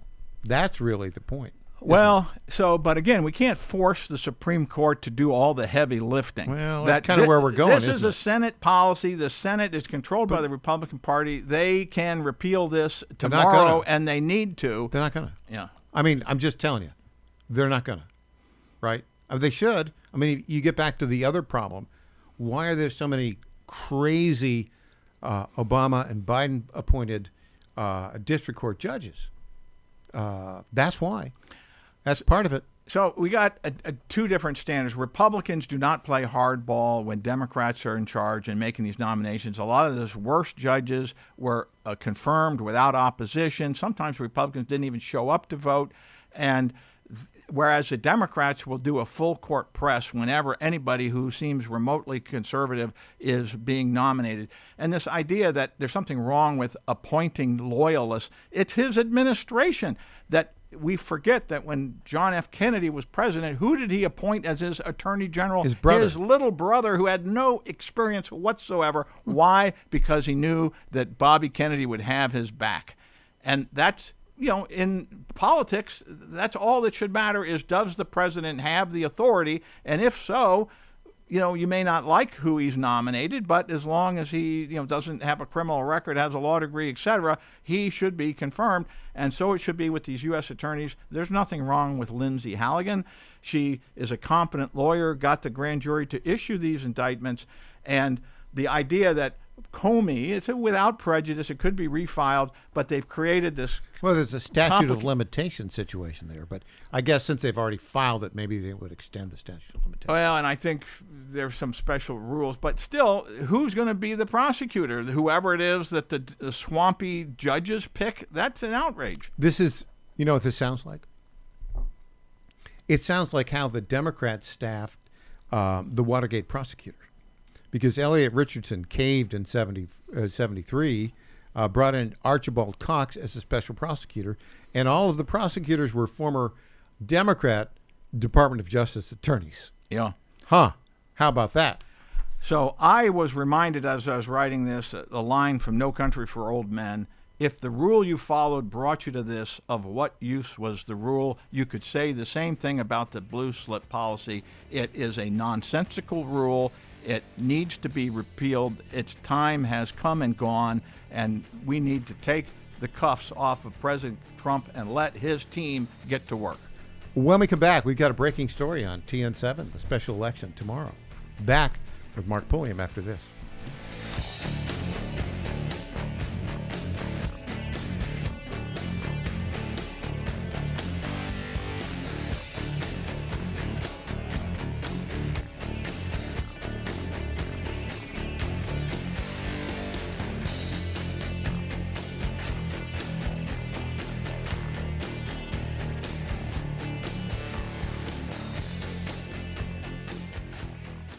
This is Crom Carmichael, CEO of Solti. We got a wonderful email from one of our customers up east named Joe, and here's what he had to say. I started taking Solti almost out of desperation with little hope because I was resigned to the futility that although I was up to taking 2 statins a day, high cholesterol was something I just had to learn to live with. In fact, when I turned 60, after taking a stress cardio test, my doctor called me on a Saturday, which of course is never a good sign, and told me that I was clogged more than 95% of the people my age. I had an angioplasty and a stent procedure done at that time. Today, my stubborn triglycerides are only 1/3 of what they had been before starting taking Solti. My prescription statin dosage has shrunk from 60 milligrams to only 10 milligrams a day. My primary care doctor that I have had for many years still can't believe the results, and neither can I. Thank you, Solti, for providing such a wonderful product. And folks, I want to invite you to take care of your heart also by going to GodzillaHeart.com. That's GodzillaHeart.com. Use the code Godzilla at checkout, and you'll get a 50% discount on your initial shipment. Thanks so much.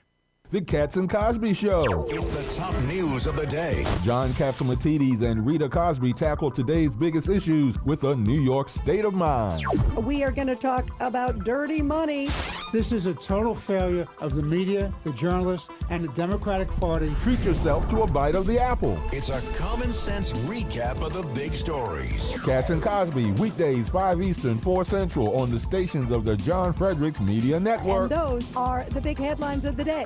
Attorney General Miyares and John Fredericks talk about skill games. They're unregulated slot machines. They pop up in 7-Elevens in every corner of Virginia. The General Assembly has spoken on this. Skill games. These things are illegal. It's the Wild Wild West. Fights break out. Robberies increase. Skill games. They prey on the less fortunate. I say it's a tax on the poor. They're breaking the law. My job is to enforce the law. These machines are not allowed. Enforce the law and get them out of there. When you see skill games, call the local sheriff. These things are illegal. Paid for by Churchill Downs. Cold weather is here, and it's only getting colder. When you want instant whole room warmth, you go with Eden Pure, a trusted name for years on my show. Now they've done it again with the Eden Pure Gen 40 Plus infrared heater. This powerful compact unit gives you fast, even heat you can feel in seconds. Infrared heat warms you directly, not just the air around you, and it doesn't dry out the air. It's quiet, compact, and safe with multiple built-in safety shutoffs, and it heats up to 1,000 square feet. Perfect for the living room, bedroom, or office. And right now, Eden Pure is thanking our listeners. The Gen 40 Plus normally sells for $224, but Eden Pure is giving our VIP listeners an additional $50 off, bringing it to just $174. That's right, only $174 for state-of-the-art infrared heater. Now, this is a limited time offer with a strict limit of 3, and supplies are moving fast. So go to EdenPureDeals.com, use promo code Godzilla50. EdenPureDeals.com, promo code Godzilla50. I'm Matt Van Epps, and I approve this message. Meet woke liberal Afton Bain. This is great. We've got our girl squad, and we're bullying the ICE vehicles and state troopers. So this is a win. Afton Bain, so woke she thinks it's a win to harass police. This is great. We've got our girl squad, and we're bullying the ICE vehicles and state troopers. So this is a win. Woke liberal Afton Bain. When she wins, we lose. Paid for by Matt Van Epps for Congress. My fellow Americans, I was this close, very close, to buying from the lumber yards. These are sick people. But I turned my head at the last second, and I saw a big, beautiful ad for D.T. McCall's. These are highly respected people. If I had not turned my head at the last second, I would have been ripped off at some lumber yard for $200 in hidden charges, and D.T. McCall & Sons are never going to do that. They'd never do that to you. These are great people. I've known them for a long time. They have great deals, and I just have to say, nobody knows deals like I do. D.T. McCall & Sons has locations in Lebanon, Carthage, Lafayette, Cookeville, and Franklin, and they have been family-owned in Middle Tennessee for over 100 years. These are tremendous people. D.T. McCall & Sons. Check out one of their stores today. Impersonator not endorsed by Donald Trump. Welcome back to the Michael Patrick Leahy Show. Now, here's Michael Patrick Leahy. Welcome back. Mark Pulliam, author of Misrule of Law, here in studio. Mark, a little breaking story from the Washington Times about the TN7 race. Donald Trump says the whole world is watching Tuesday's special election in Tennessee. House Speaker Mike Johnson decided to phone a friend this morning to rally voters behind Republican Matt Van Epps in a congressional special election in Tennessee. At a rally in Franklin, Tennessee, this morning, just about an hour ago, Speaker Johnson held his cell phone up to the microphone so the crowd could hear President Trump praise Matt Van Epps, blast a Democrat rival, Afton Bain, and warn, quote, the whole world is watching Tennessee right now. Quote, she said two things above all else that bother me. Number one, she hates Christianity. Number two, she hates country music. How the hell can you elect a person like that? That's a direct quote. Yeah. Okay, so your thoughts on this? Well, so it is true that the nation's eyes are on this special election tomorrow in Tennessee's Congressional District 7. And I would urge, it was the lead story on the Fox News website. I think every Fox host has, in the last week, dedicated a segment to exposing how crazy Afton Bain is and how anomalous it is that in a district that Mark Green won by over 20 points when he got... In a general election, not a special election. In a general election, and President Trump won by over 20 points in a general election. But this is not a general election because Mark Green resigned. It's a special election. Special elections have much reduced voter turnout. And not only do you have the lower turnout that's common of special elections, but you have a special election that early voting occurred in the week before Thanksgiving, and the actual election day is a couple of days after Thanksgiving. Tomorrow. People are not thinking about it. They're thinking about their Christmas decorations. They're thinking about a lot of things. And here's the deal about politics is it's about intensity and passion. Bingo. And elections don't decide themselves. A lot of people in Tennessee have assumed, well, we're a red state, so therefore we're always going to win. Well, that is something that grates on all of these lefties up in Davidson County and in Nashville in particular, and they're just waiting for the day that there's an opportunity for them to swoop in and gain control because Republicans in Tennessee have gotten complacent. And so I think every registered voter in Tennessee 7 who hasn't voted early needs to go to their polling place tomorrow and vote for Matt Van Epps, because I think Tennessee will be a laughingstock. Middle Tennessee will be a laughingstock if this crazy woman wins this race because Republicans stayed home, couldn't be bothered because they assumed, well, we'll win like we always win. That the Democrats, they don't care about their Christmas shopping list. They're not planning, which company they're going to invite and when. All they want is to get their hands on power so they can implement their agenda. And she was a paid community organizer by George Soros with the Indivisible Group. Her job is to destroy traditional American values by implementing this radical leftist agenda, pro-trans, pro-abortion, pro-everything that's bad, and anti-everything that's good, anti-police, anti-ICE. This is a woman who had to be dragged out of Bill Lee's office for trespassing, had to be dragged out of the General Assembly chamber for disrupting it. She's just nothing but, and actually disrupted ICE operations and filmed herself gloating about it afterwards. She is a menace, and people say she's the AOC of Tennessee. She's worse than AOC, and at least AOC is probably pretty typical of people in her district. This Afton Bain, I don't think is typical of the 14 counties. Not the 14 counties. Yeah. She is, I think, typical of Davidson County, of one of the 14, which is 25% of the vote. And they're going to turn out. They've got a big, they brought in a bunch of operatives from out of state to knock on doors. Tomorrow they'll be knocking on doors. They've been knocking on doors quite a bit. Now, having said all that, number one, let us reiterate for the 15th time this morning, if you are a Republican and you live in Davidson County, and that is Montgomery County, Clarksville, you live in the 7th district, rather, Davidson County, and Nashville, Williamson County, Montgomery County, the 11 rural counties in between. If you have not voted, I don't care if there's a blizzard tomorrow. You must go to the polls. That you must go and vote. Absolutely must go and vote. She's been endorsed by the Democrat Socialists of America.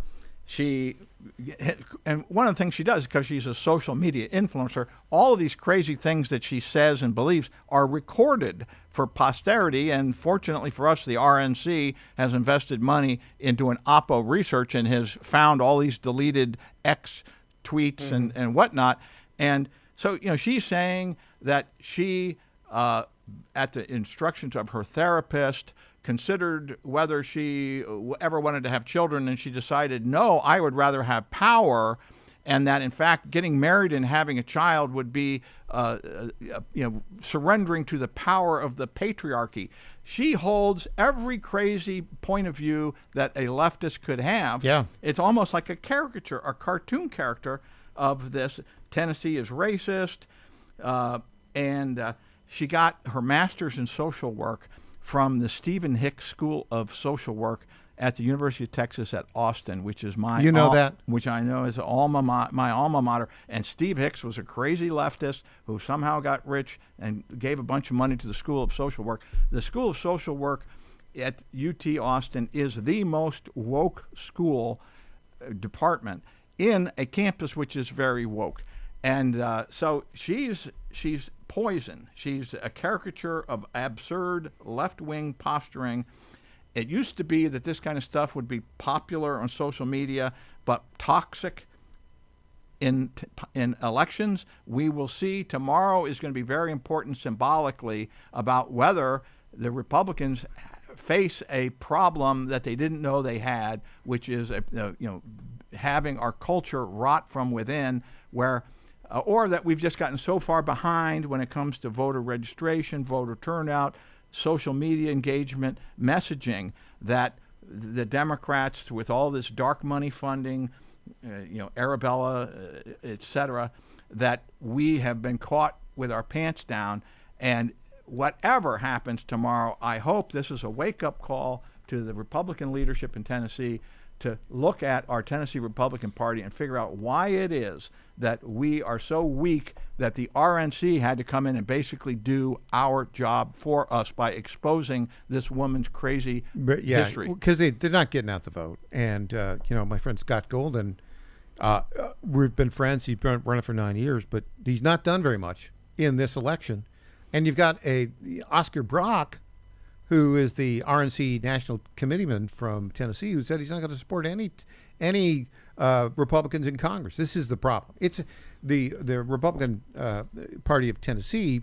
The executive committee has become kind of a social club for worn-out rhinos. And it needs to be the tip of the spear. Not all, but there's a lot. It needs to be the tip of the spear for one of America's most conservative, reddest states. We deserve a Republican Party that is as conservative as the voters in Tennessee. We've got another issue that has to be addressed, which is the leftist orientation of those under 40 across the country, but even here in the United States.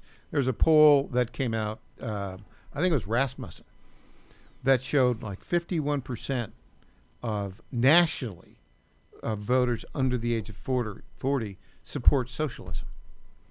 Now, I don't think it's that high in Tennessee. It is in Davidson County, Nashville.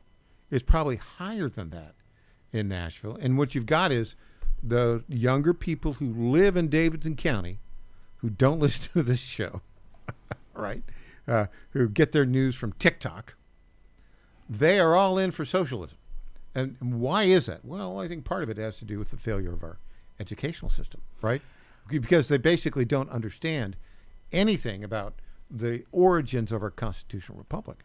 Well, the most liberal voting bloc are college-educated young people, and that shows both the power of indoctrination that you get in college, but also kids who go to college tend to have softer lives. Things have been easier for them. Their parents have coddled them, and they haven't ever had to deal with the realities of life. Mm-hmm. And so it's easy for them to embrace this utopian concepts such as that socialism works, rent control works, free stuff just grows on trees, etc., where if you have actually, and this was true in the New York election, that Mamdani did better with the college-educated so-called elites than he did with the working class, because the working class knows there's no free lunch. Well, there's also a gender problem, which is particularly among younger people under the age of 40. Women are more oriented towards supporting socialism than men. That's a problem. Yeah, and all this narcissism and ridiculous false empathy and so forth appeals to them, whereas they should be concerned about basically the future of the republic and what kind of society. Just look, do you want your children to grow up, if you have children, or do you want to be a crime victim? Do you, and that the left's agenda leads to criminality, that people get their throats slit while they're riding the bus home, or they get set on fire on the subway don't in even Chicago. get into that. It's just so terrible to understand that's what's happened in major blue cities in America. Mark, when we come back, I'm going to make a prediction about who's going to win TN7. How about that? Okay. Back with Mark Pulliam after this.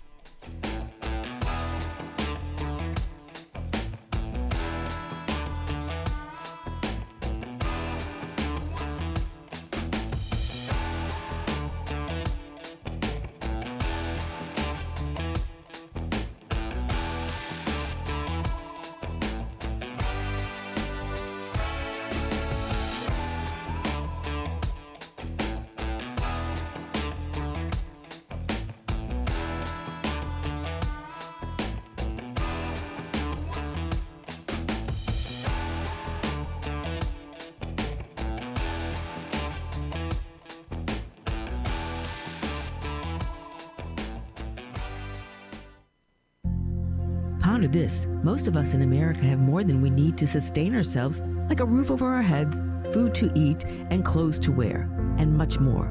The one thing we seem to be lacking every day is more time. There is never enough time in our day, or in a night for that matter. That being said, we try to create more time each day by rushing around to perhaps buy a little more time.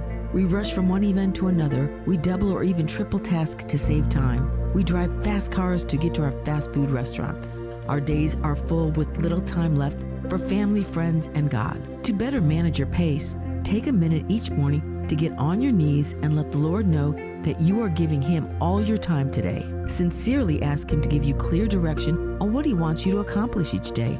The Lord will make sure you have plenty of time for His will to be done without rushing around. Listen to the Lord to manage your time each day. I'm Susie Kelly, and I am Passionately Catholic. Did you ever stop and think, why do the wealthy pay less taxes than we do? One reason, they take full advantage of the IRS tax code. Today's tax code is over 2 million pages. Who can read that? Remember the 2016 debate with Hillary Clinton? When asked why he doesn't pay more taxes, President Trump had the perfect answer. He said, if you don't like the current tax code, change it. I follow the very laws that you wrote. That's where Julio Gonzalez and his company, Tax Engineered Services, comes in. Julio's team looks at your taxes after they're done, but before you file them with the IRS. He doesn't get between you and your accountant. He reviews your taxes, makes his recommendations, and only gets 5 to 10% of what he saved you. No money up front, no cost. It's tax literacy for MAGA. He also sees what grants you may qualify for. For more information, text ETS to the number 26786. That's ETS to 26786. Text now. When you're learning something new, experience matters. At Lifestyles Unlimited, we've spent over 30 years teaching people how real estate investing works and how to build income with a clear, step-by-step strategy. Our program is designed to help you learn what to do, why it works, and how to take action at your own pace. Join today for just $297, a 60% savings off the regular price. Text radio to 88007. That's RADIO to 88007. Presented by Lifestyles Unlimited. Is your fur baby looking a bit rough? Transform them from shaggy to snazzy with Befur and After Pet Grooming in Marietta, Georgia. Their top-notch groomers pamper your pups with baths, custom cuts, and nail trims that'll have them strutting like show dogs. From mobile grooming vans to their cozy salon, they'll make your pet spa day a tail-wagging blast. Book now at BefurandAfterGrooming.com. Befur and After, where pets go from grr to glamorous. Hey there, it's Lenny McGill, founder and CEO of GlockStore.com. For over 30 years, I've supported our Second Amendment rights with GlockStore.com, the world's #1 source for Glock handguns, parts, and accessories. I also support accurate, unbiased journalism like The Michael Patrick Leahy Show. His team broke the Kilmar Abrego Garcia traffic stop and was the first to obtain that video. Independent journalism at its finest. Visit us at GlockStore.com, listen to Michael Patrick Leahy, and make America great again. This is State Senator Mark Pody. Government is limited to what it is supposed to do. One of the things that is critical that we're supposed to be working on is transportation. Here in Middle Tennessee, our roads need more help.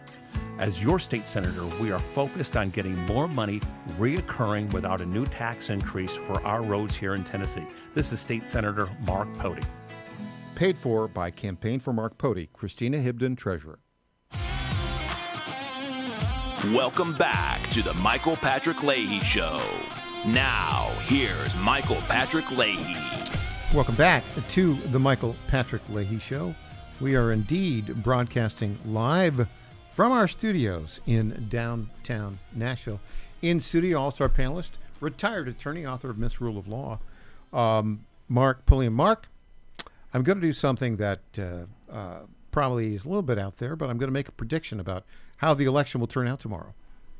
And now, there's one caveat. If everyone is who's listening to this program, who lives in the 7th Congressional District, who has not voted yet, if they go out tomorrow and vote for Matt Van Epps, this is what I predict the result will be. Are you ready? I'm ready. Okay, let me walk through it. There have been 84,000 votes cast in the early voting. I think that's going to be about evenly split. 42,000 for Afton Bain, 42,000 for Matt Van Epps. Might be a little bit more for Matt, might be a little bit more for Afton, but I think it's going to be 42-42. By the way, these results will start coming in about 7:15, 7:30. So if you are looking at the results and you see there have been 84,000 votes counted, and each county comes in at a different time, but pretty much the early votes should be in early by 7:15, 7:30, 7:45. And if you look at it, and if it's 50-50, Matt Van Epps versus Afton Bain, we're going to win. If it's less than 50-50, depends on how much. I do think that the election day turnout will be lower. I think we got a weather problem. And by the way, that's another reason for you, if you haven't voted, and you're a listener to this program, to go out, and if you live in Montgomery County or Davidson County or Williamson County or the 11 rural counties in between, it's important for you to get out and vote.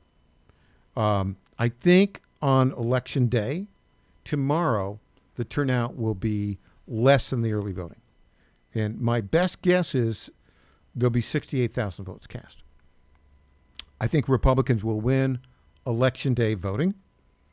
I think it'll be about 38,000 cast for Matt Van Epps and 30,000 cast for Afton Bain, which means we'd end up with basically 152,000 votes cast, 80,000 for Matt Van Epps, and 72,000 for Afton Bain.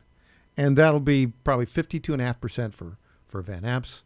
Let's say 1% for the 3 or 4 independents, and then 46%, 46.5% for Afton Bain. That is my prediction, with the caveat: if you're listening right now and you have not voted, you must go and vote. You must promise to vote tomorrow for Matt Van Epps. That is my prediction. Your thoughts on that? Well, I did a blog post at Misrule of Law about this over the weekend. The title was "Apocalypse Now?" ? And I said that this election, this special election, was like a canary in the coal mine. That this is why the nation is paying attention. If Afton Bain can win, or even come close to winning, in Middle Tennessee, in a district that has traditionally been 20-plus points pro-Republican, that is going to provide an incentive for all of these nefarious groups to double down and to try to take this playbook and replay it and replay it and replay it until they win. So there are some Republicans who think that, well, President Trump won the presidential election. That means that the Democrats lost, that they've been demoralized, that they're on the ropes. Nothing could be further from the truth. The fact that Trump won, despite all of their efforts to pauperize him, to convict him, to sue him, and charge him with phony crimes, and all that did is make them double down. And if you've been paying attention to the show, you know that we've got district judges, we've got rogue judges, we've got a judicial insurrection, we've got blue state mayors and governors. They're in open rebellion. It's almost amounting to an insurrection against the president. And the far left members of Congress have just gotten kookier and kookier, going to extraordinary lengths Yeah. to try to thwart him. So you need to be as determined. Conservatives in Tennessee need to be as determined as you've ever been in your life, because even if it's a close election that Matt Van Epps wins, they will regard this as a victory, and it will just whet their appetite to drill down and go even harder in the future. So if Middle Tennessee goes woke, and this is what they're thinking, the rest of the country is not far behind. We cannot leave that impression. Tennessee is the core of Trump MAGA country, and we need to show up tomorrow and act like it by voting for Matt Van Epps. Yeah, I think you're right. I think that from my analysis, I think he's going to win by five points or so. I would be surprised if he wins by double digits. I think it's going to be close, which is back to your point. Get out and vote tomorrow for Matt Van Epps. I would be very, very surprised, and we would have to do a lot of changes on the Republican side if Afton Bain, the insane lunatic Marxist from Nashville, who hates Nashville, if she were to win. So there you go. Mark Pulliam. Go out and vote if you haven't. I know you voted. I'm not in the 7th Not in the congressional. I district. would have voted if I could vote. Mark, thanks for joining us today. Up next, we're going to talk about sports. We're going to bring in John Fredericks to talk about Lane Kiffin leaving Ole Miss before the college playoff to go to rival LSU. Not a good look, Lane. Back after this.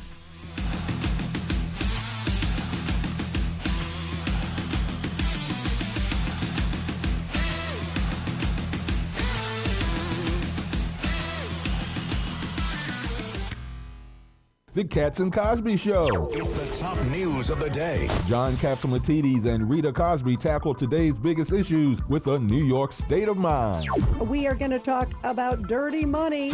This is a total failure of the media, the journalists, and the Democratic Party. Treat yourself to a bite of the apple. It's a common sense recap of the big stories. Katz and Cosby, weekdays 5 Eastern, 4 Central on the stations of the John Fredericks Media Network. And those are the big headlines of the day. Let's be real.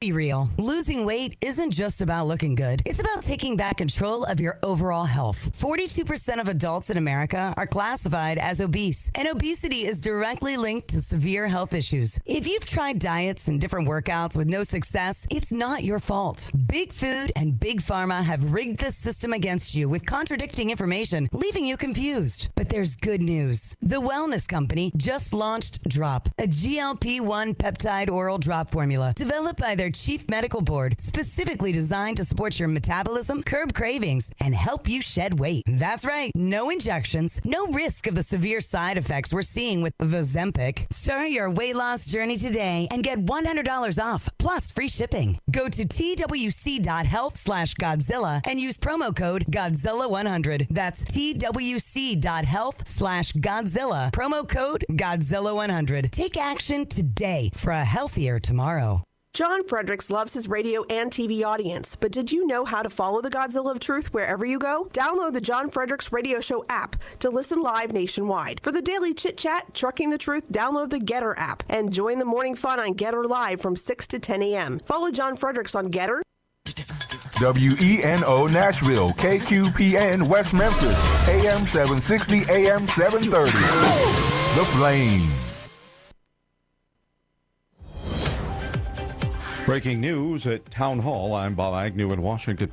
President Trump says he hopes Russia and Ukraine can reach an agreement to end their war and save lives. He spoke to reporters on board Air Force One Sunday. Hopefully the war is going to be over. 27,000 people killed last week. 27,000 over the last 3 or 4 weeks. 27,000 people killed. That war should end. Lawmakers from both parties have now opened congressional investigations into those U.S. military strikes on suspected drug smuggling boats. Here's White House correspondent Greg Cluxton. The House and Senate Armed Services Committees have launched reviews of the Trump administration's attacks on vessels in the Caribbean Sea and Eastern Pacific Ocean. Republican and Democratic lawmakers cited a published report that Defense Secretary Pete Hegseth issued a verbal order for surviving crew members to be killed during a September attack. Hegseth called the Washington Post story fake news, and President Trump said his administration would look into the matter. Craig Clugston, Washington. U.S. stocks have been giving back some of last week's rally as Bitcoin and other former stars of Wall Street begin to fall. Once again, the S&P 500 slipped about 0.3% of its value right out of the gate in early Monday morning trading. Right now, it's the Dow down 212, the NASDAQ off by 52 points. White House Christmas decorations this year going to include a traditional replica gingerbread house. Each year, the pastry chef and the First Lady highlight something special about the White House. And this year's feature is a sneak peek into the Yellow Oval Room. That is a sitting room in the private living quarters for the President and First Lady that's on the second floor of the White House. And what you see in the gingerbread house of the Yellow Oval Room is decorated just as it is in the actual White House. And that is correspondent Darlene Superville. You'll find more on these stories at townhall.com.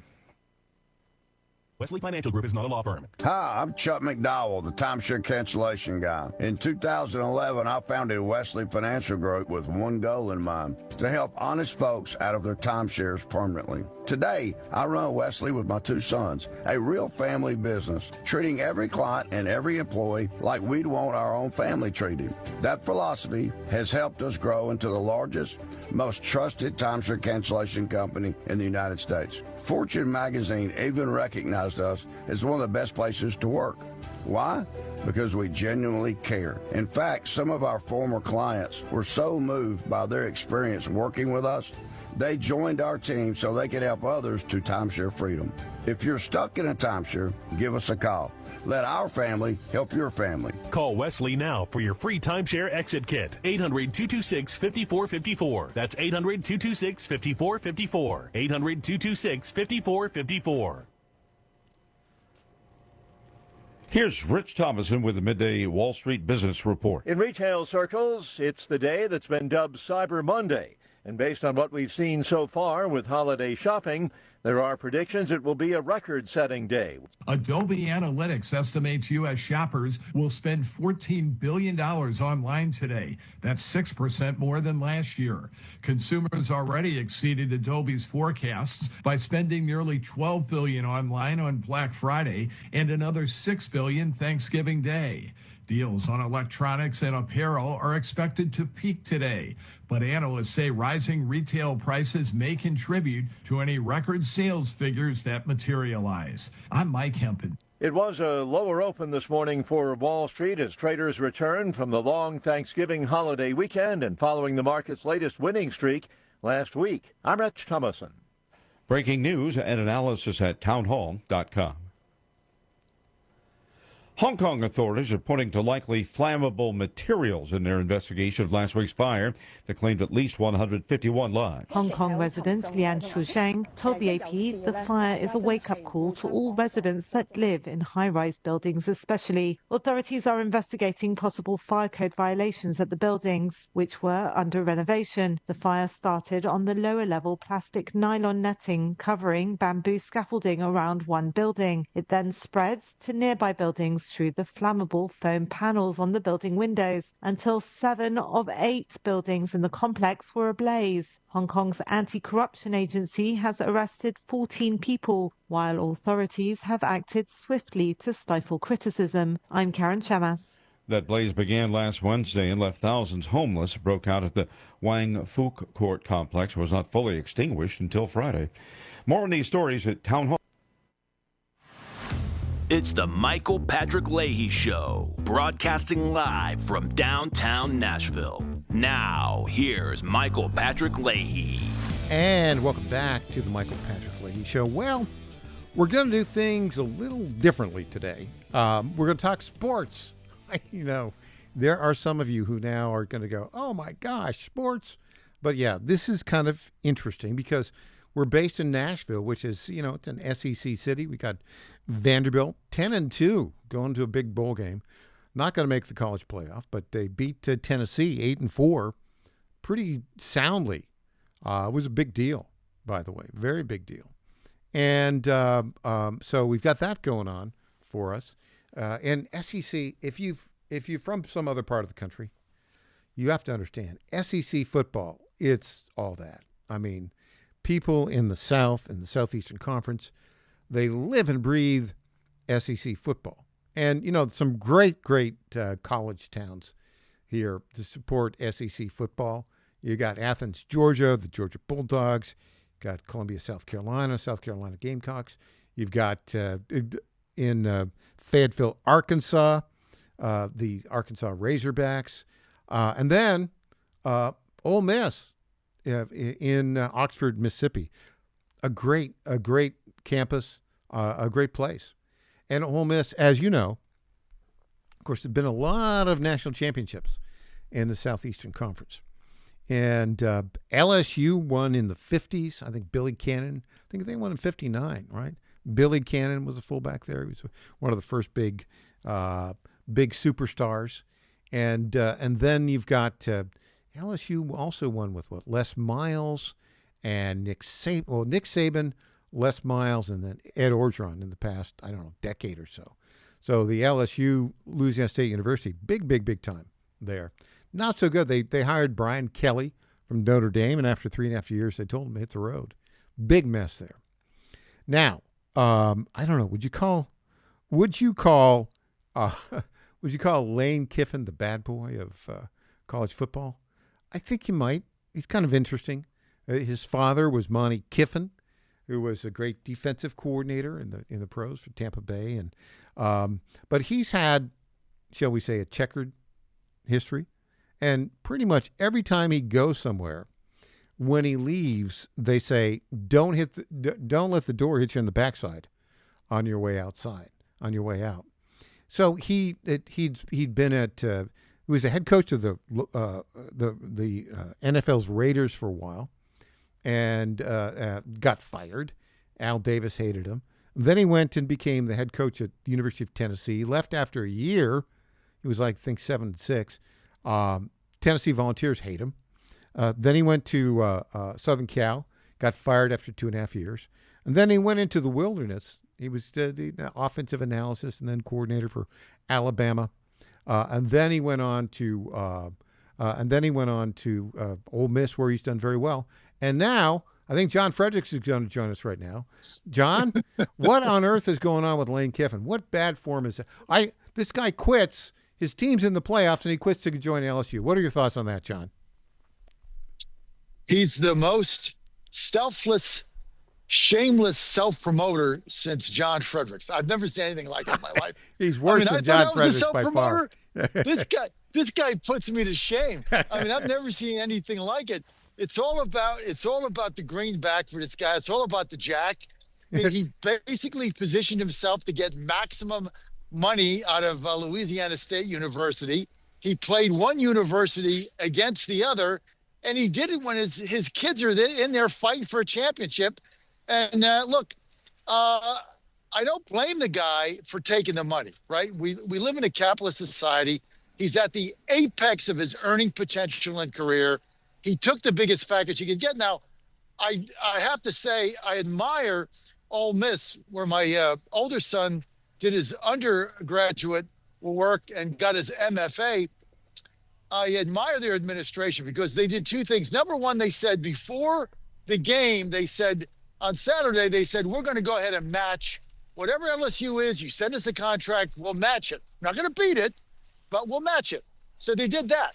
The second thing I loved about their AD is the minute he announced he was going to Louisiana State, he thought he could stay on. He thought he could go win a championship from them, get carried on their shoulders, and then go off in the sunset to the Bayou. And instead, they fired his ass, and he's not even coaching the team, and it's disruptive to the players. So, it's kind of a selfish act.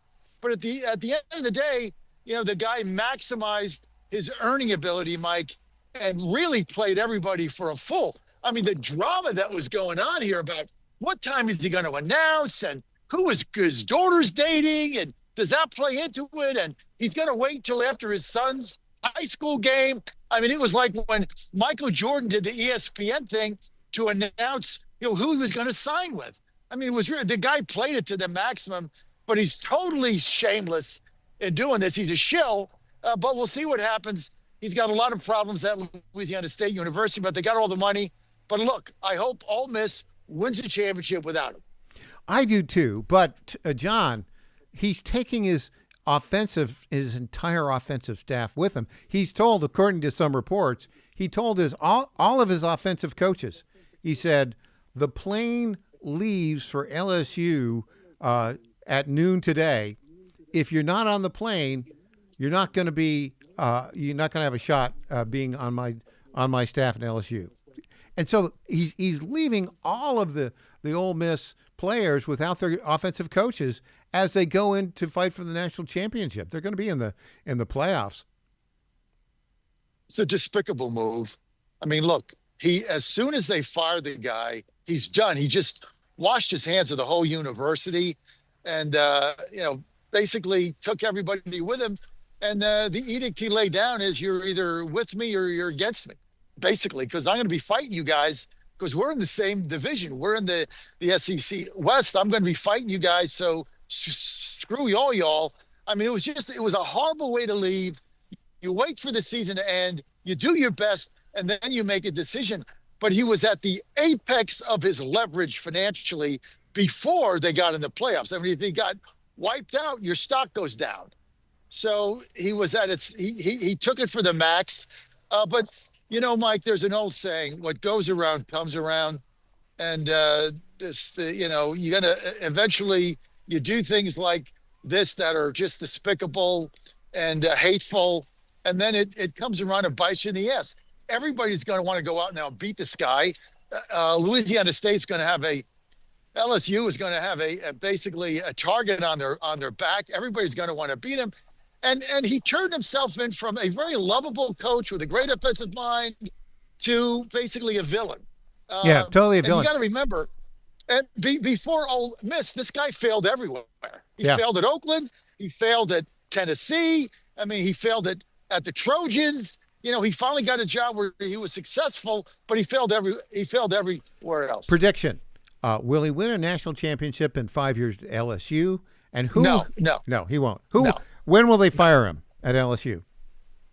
After, you only get in college football now. You get 3 seasons max. Yeah. You got to win. I mean, they're in a tough division, and he's got to take a bunch of players with him. I think that's why LSU hired him. They figured that he'll take probably a good portion of underclass Ole Miss players with him, along with the coaches, the kids that are comfortable in that system. So, the kids that are there now are going to get kicked to the curb that are with the Tigers now. So I think it's going to be a mess, but these coaches have to win immediately, and he's going to do everything he can to do that. Plus, they have tons of NIL money, tons of it with those people there. He's going to get more donors. I predict that he does not win a championship in 3 years, and he'll be fired in 3 years, John. There you go. Good. I hope so. But, John, get fired with a golden parachute. Do you have time to stick around after the break for 3 minutes? Because I know you're at the White House. Do you have time, or do you have to go? Yeah. But then after that, I got to go. Okay. Otherwise, we'll be back with you in 3 minutes. No. We don't want you to lose your post. But stick around for 3 minutes if you can, and we'll talk more about Lane Kiffin. Back after this.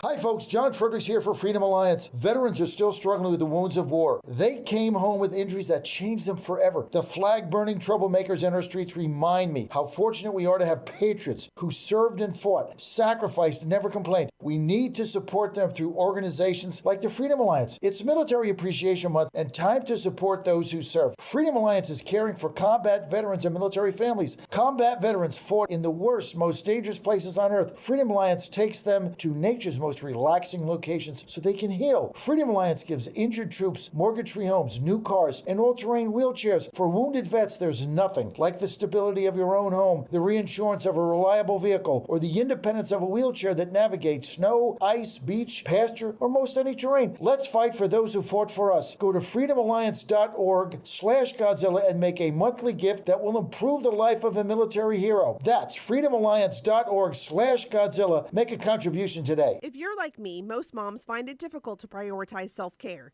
Hi, it's Colleen, Program Director at the John Fredericks Media Network. With the demands of programming 13 radio stations, it's easy to forget about the things I should do for myself daily. And that's why I started with our company's Women's Challenge with Native Path Collagen Peptides. It's affordable and convenient care in just one scoop a day. There are so many incredible health benefits like bone and joint support, metabolism booster, and hair, skin, and nail improvement. I like to take a moment each day to prioritize myself and indulge in the health-boosting benefits of Native Path Collagen Peptides. I love mixing it up with all the different smoothie recipes, too. Learn more about Native Path Collagen Peptides and read 7 important reasons why you should be taking collagen peptides at getnativepath.com/Godzilla. Prioritize your self-care with Native Path Collagen Peptides. Try it risk-free for as low as $21 today and get free shipping at getnativepath.com/Godzilla. Target.com. Target.com is an online e-commerce tire retailer. We are here to serve the American public with the best possible customer service, the best pricing, and we make it extremely easy. We have many name brands and a lot of low-cost tires. The price is right, and it's easy. You go online to Target.com, Tireget.com, Target.com. You go there, you put your zip code in, all the inventory displays right in front of you. You can call in for help if you want to. We'll help you get the tire that you need. But we will take the tires you buy and at no extra charge deliver them to the dealer right by your house where they will be installed at the market price. It's easy. The best price, the best service. Great people to deal with. Thank you for going to Target.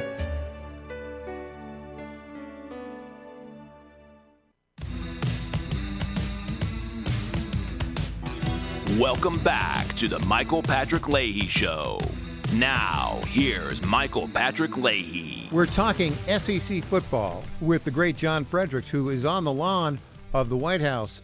John, looks like you have a special guest there with you right now. Oh, yeah. No Donald Trump yet? No Donald Trump yet? John, let me ask you this question. So Ole Miss basically is 11-1. They were ranked before Lane Kiffin left for LSU. They were ranked number 7 in the college football playoffs.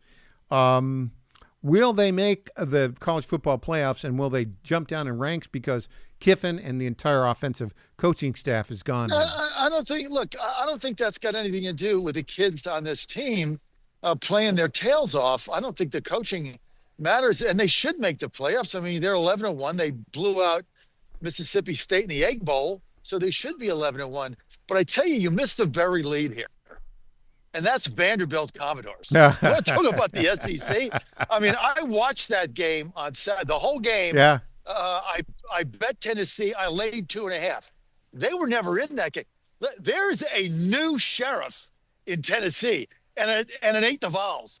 I mean, that offense by that young fella, Diego Pavia. Diego Pavia. I mean, you think about this. At home, 103,000 people. Tennessee didn't stop them one time. They didn't punt the ball one time. They had 2 receptions in the first half. Other than that, they didn't punt the football.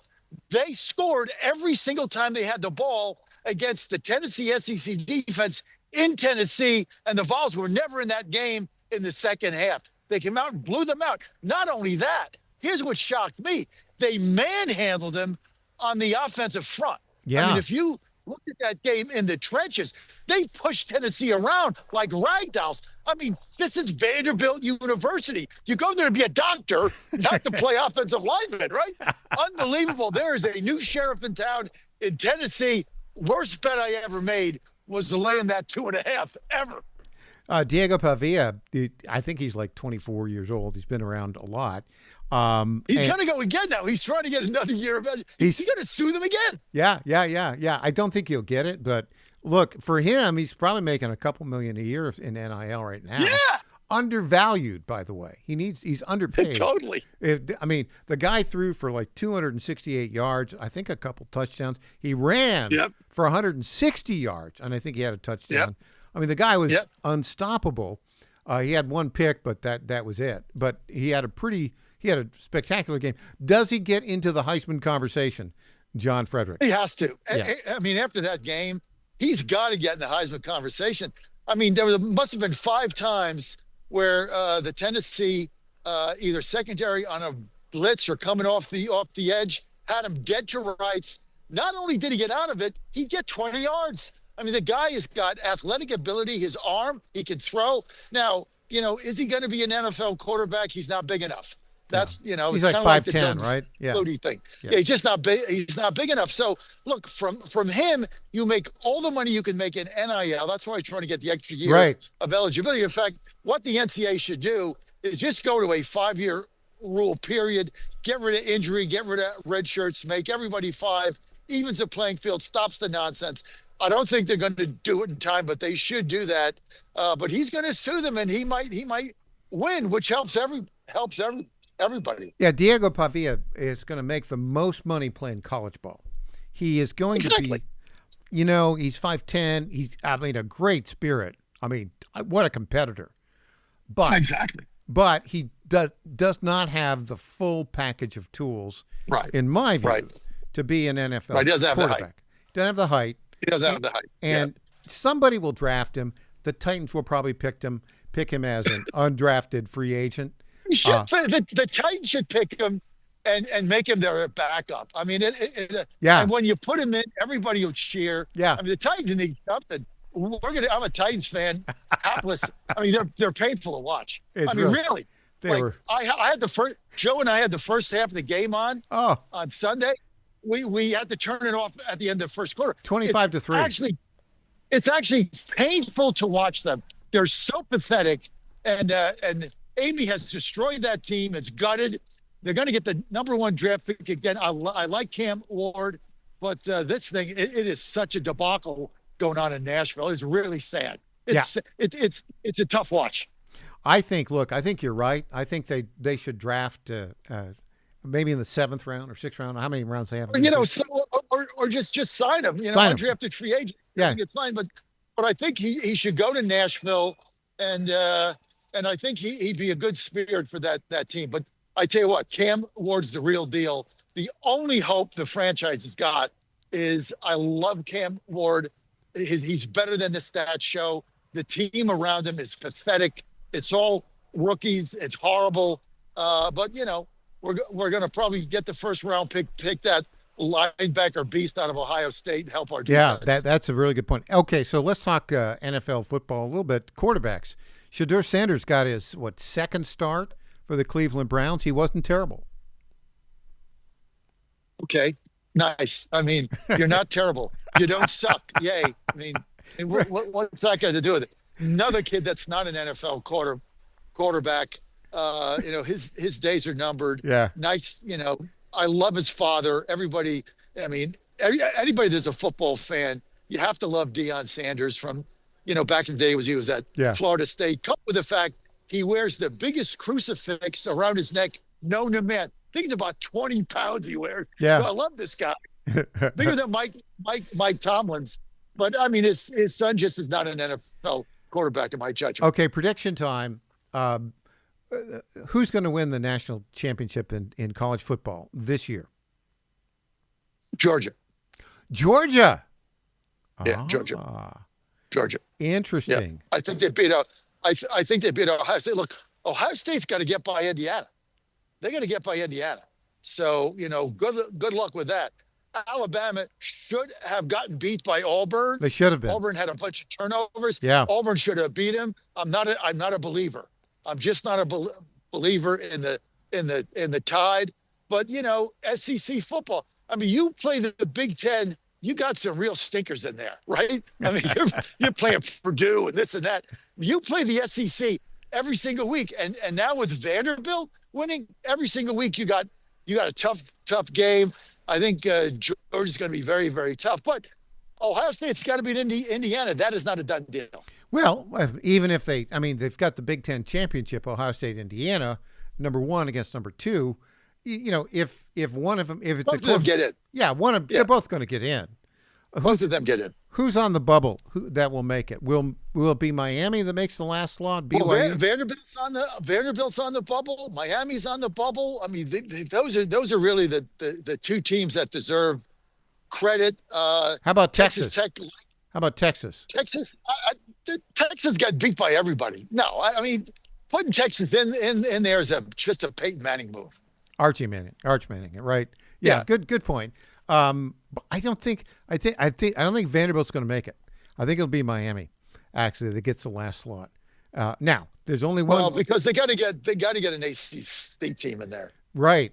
They got it. And well, is it the champion? Is it the championship's Virginia versus Duke? Right. It's not Duke. That's going to be a tough game. Yeah. That's going to be a tough game. I mean, I've said all year. I think the Cavs are a fraud, but they keep winning. So fraud that keeps winning. Tech. Yeah, but I think Duke's the real deal. I think that is going to be really going to be one of the best championship games, along with the Big 12 game. We'll see what happens with Texas Tech. The other team on the bubble, who's very good, Brigham Young University. Only one loss. BYU is a very good team. They're a very good team. Nobody wants to play them in the first round. Trust me, you don't want to play them. If Texas Tech beats them, though, in the Big 12 championship, they may be out. Yeah, they're going to be on the bubble. I mean, look, when it's between BYU, Miami, obviously you got to look at Miami, that big one they had on Saturday, and the Hurricanes have a major fan base. The Mormons don't. That's a good point. Although they do travel pretty well, I think, from pretty good from Utah. Well, they don't drink. It's the other thing. I mean, when my son played in the Big 12, like, we'd have happy hour at the gate. They used to make West Virginia University is diabolical, right? So when BYU would come to town, they would do 2 hours of happy hour before the first pitch. Happy hour means everything there is half price until the first pitch. So a beer instead of $8 is $4, wine instead of $6 is $3. So, but they also knew that the Brigham Young players, the families who would come in to fill up a quarter of the stadium couldn't drink. So by the time the first pitch came, the entire fan base, including me, was totally 3 sheets to the wind, and they couldn't have anything to drink.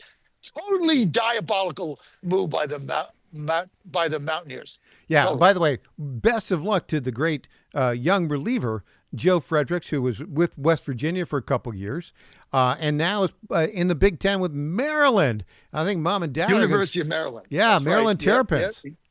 Yep. And he had a great summer, great fall, and so the Terrapins, I think, are going to be challenging for the Big Ten. They got a pretty good team. So, but look, their problem in last season was the back end of the bullpen. And that's why they got Joe. That's why they have Joe. John Fredericks, I know it's great talking sports with you. We're pretty good at sports, but we're better at politics. You're really good at sports, though, that's for sure. Now you're off to talk to Donald Trump. Tell him, give him my best regards. Thank you, John Fredericks. I will. Mike, thank you. All right. There we go, the great John Fredericks. We'll be back with Lane Kiffin's explanation for why he's leaving. It's pretty pathetic. Back after this.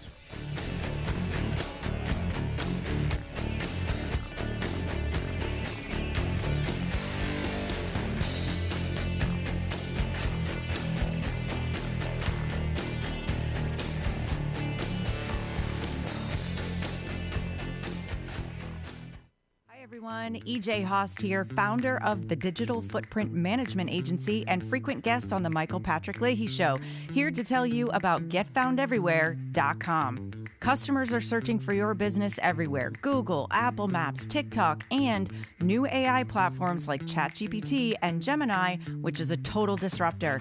Traditional search engine optimization isn't dead, but it is on life support. Old tactics don't work anymore. So how can you make your business stand out? GetFoundEverywhere.com makes your business pop on over 50 search, map, review, and AI-driven platforms. With one easy dashboard, manage business profiles, social media accounts, direct messages, even texts and reviews.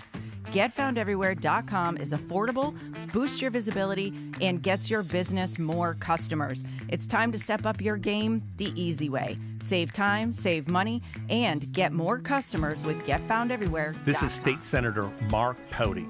Government is limited to what it is supposed to do. One of the things that is critical that we're supposed to be working on is transportation. Here in Middle Tennessee, our roads need more help. As your state senator, we are focused on getting more money reoccurring without a new tax increase for our roads here in Tennessee. This is State Senator Mark Pody.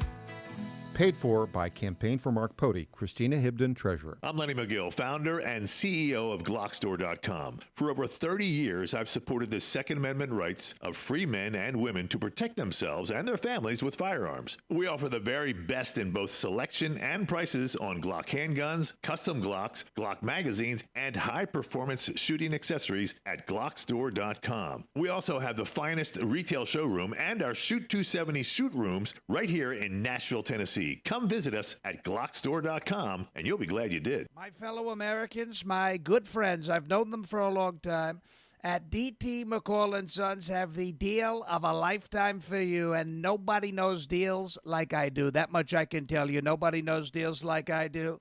The lumber yards, they can hit you with hidden charges for up to $200 extra.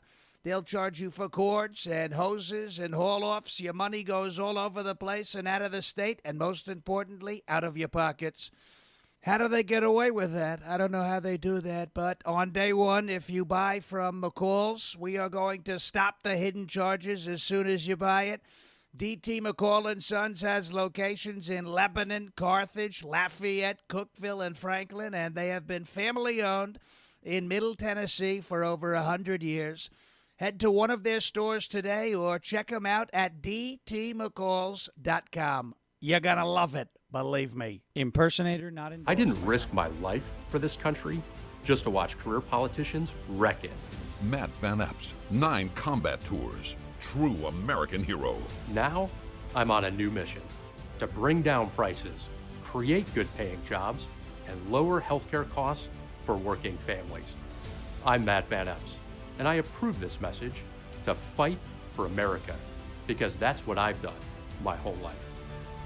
Matt Van Epps for Congress. Paid for by Matt Van Epps for Congress.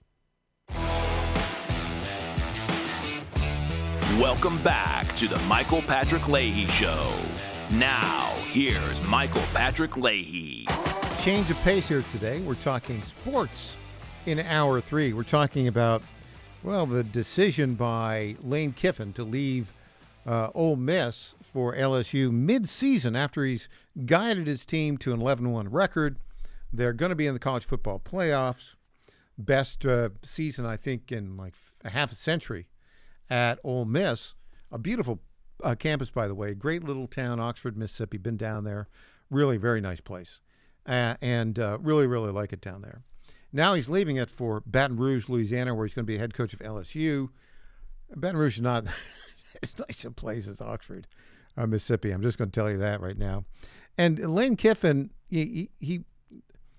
this was a dishonorable exit on his part. And really, if he had integrity, he would have waited until the end of the year, not entertain the offer of LSU. I know they're in a hurry to move, blah, blah, blah, etc. But he does a disservice to Ole Miss, to the players that he promised that he'd be there with them, and to the donors who put up all that NIL money. Here is his rationalization for the move. It's a 5-minute clip. It was on ESPN just yesterday. Here we go. Lane Kiffin explaining his move. Clip 20. You've just left your last meeting with the Ole Miss Rebels, and you're getting ready to get on an airplane to Baton Rouge, Louisiana. What is going through your mind right now? Well, first I just watched you do something unbelievable and go off-road around the fire trucks to get here, so amazing job by you. You know that this was a very challenging, difficult day. You know, we went through a lot last night with Keith Carter trying to figure out a way, you know, to make this playoff, you know, run work and be able to coach the team. And at the end of the day, that's his decision, and I totally respect that. Okay, stop just a minute. This is pathetic. Dude, you're just running out of the university that allowed you to have all the NIL money to create the team that you very effectively coached. And now you're trying to tell them, your bosses, that, well, yeah, I'm going to leave and go to the big rival at LSU, but I still want to coach this team. You knew they weren't going to do that. You're going to try to put that on the athletic director? No. The bad form here is on you, Lane. Let's keep rolling. I understand that decision, and you know, so I just totally wish the team the best of luck. Wish that I was coaching, but understand that it was a very challenging position for him. Stop. If you wish, you could be coaching him if you stayed with the team until the end of the year. This is something that's a big problem. Lou Saban had Coach Nick Saban had something to say about that in a bit. We'll get to that clip in a bit. Let's continue with this Weasley rationalization from Lane Kiffin about his departure from Ole Miss for LSU. And totally respect that. So, you know, just really hope they play really well and go win the national championship. What drew this decision out so long? It was really difficult. This has been a really special place. 6 years here. I know that there's a lot of feelings and emotions right now around. I hope when they settle down that there's an appreciation about what we were able to do here and having, you know, the best run that's ever been done in the history of the school. And okay, let's stop. Why did he have that best run in the history of the school? Yeah, he's a good coach, but he got a lot of NIL money from the donors. Look, if I'm a donor to Ole Miss for this NIL money, I might think about suing the guy, right, for breach of promise. Oh, I don't know. What do you think? Breach of contract? You know, the lawyers will get into it. Probably not, but there's precedent here on this. But NIL is all new. All right, let's jump forward to what some of the pundits are saying about this rationalization. These are kind of local folks who follow ESPN. Clip 21, some analysis on this. Clip 21.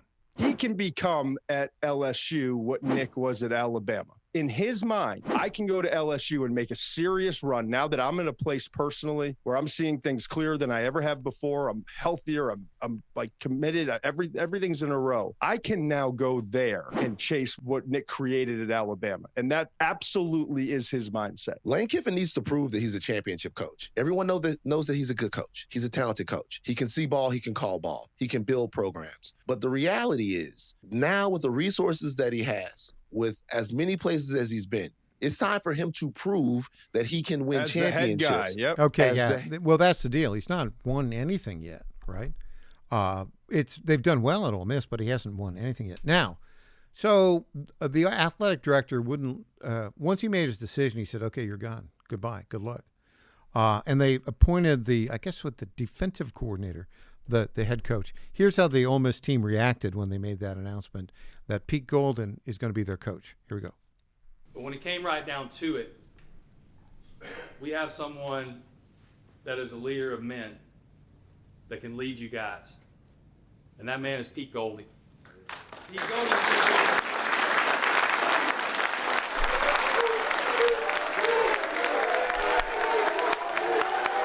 And there you can see the guys are pretty happy with it. The reports are, of course, that many of the players were very upset with Lane Kiffin.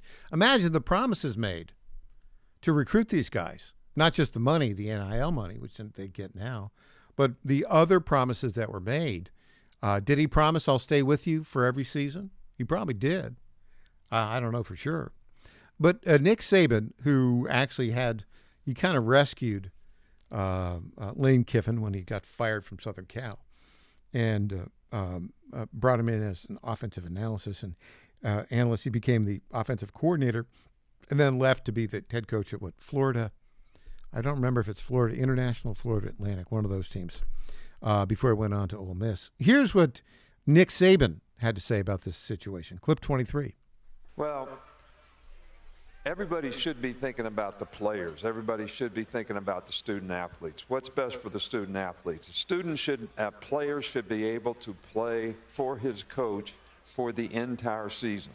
Players shouldn't be penalized if a coach leaves, because the committee has the opportunity, if a player or coach doesn't participate, they can sink you in the rankings.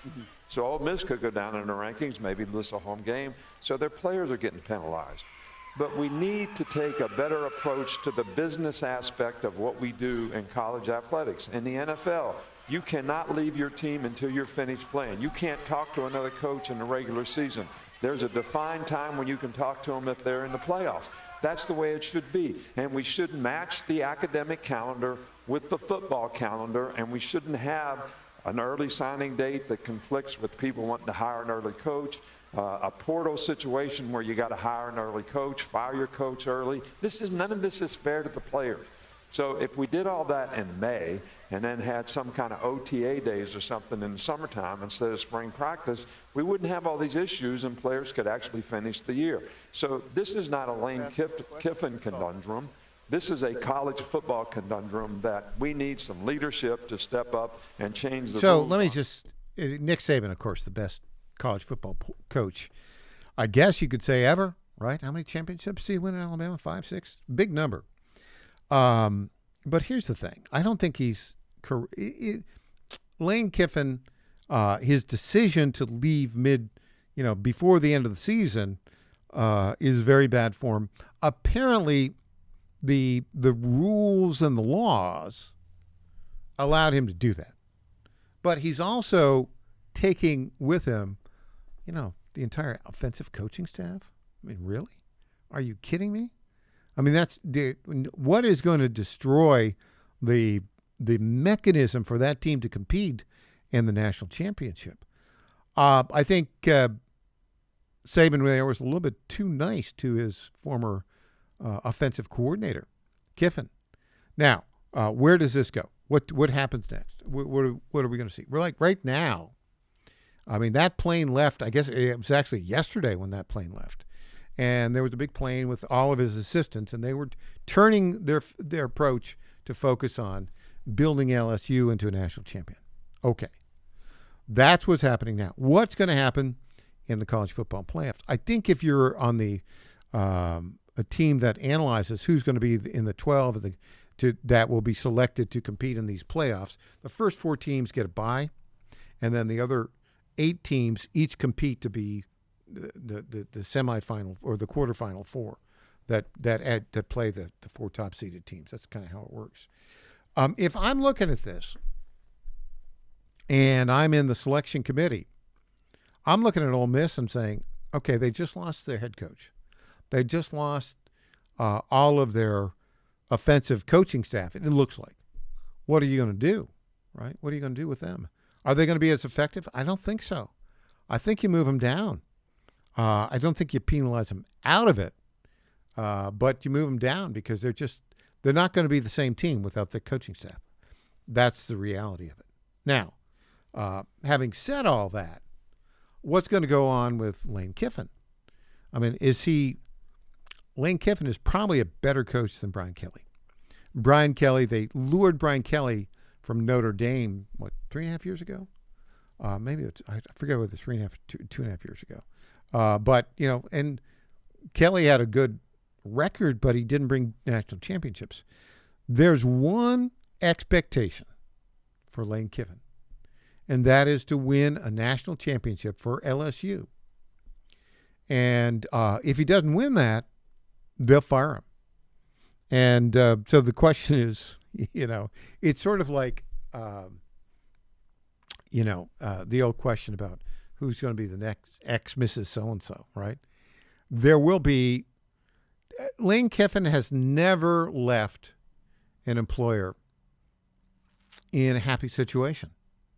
The Raiders hate him because they fired him. The Volunteers of Tennessee hate him because he skipped town to go to Southern Cal. Southern Cal hates him because they fired him midseason because he didn't deliver. I don't think Alabama doesn't really hate him, but they weren't they weren't sad to see him leave when he left the job as the offensive coordinator there. I guess maybe that Florida international team, or I can't remember if it's International Atlantic. They probably don't hate him because he did better there. But Ole Miss, let me tell you something. You want to talk about a rivalry? Anywhere Lane Kiffin goes, he will be, as the head coach of LSU, it is going to be brutal. And I don't know if LSU goes to Ole Miss next year to play him, but if they do, oh my goodness, that is going to be brutal. And, I told John Fredericks, I don't think Lane Kiffin will win a national championship in 3 years. And I think they'll fire him after 3 years. But, hey, that's what makes it interesting and entertaining. He is a very good offensive coach. But in terms of being a quality person, I don't think he fits that category. All right, there you go. That's sports, all the sports. Hour 3. When we come back, it'll be time for News Potpourri. I'm Michael Patrick Leahy.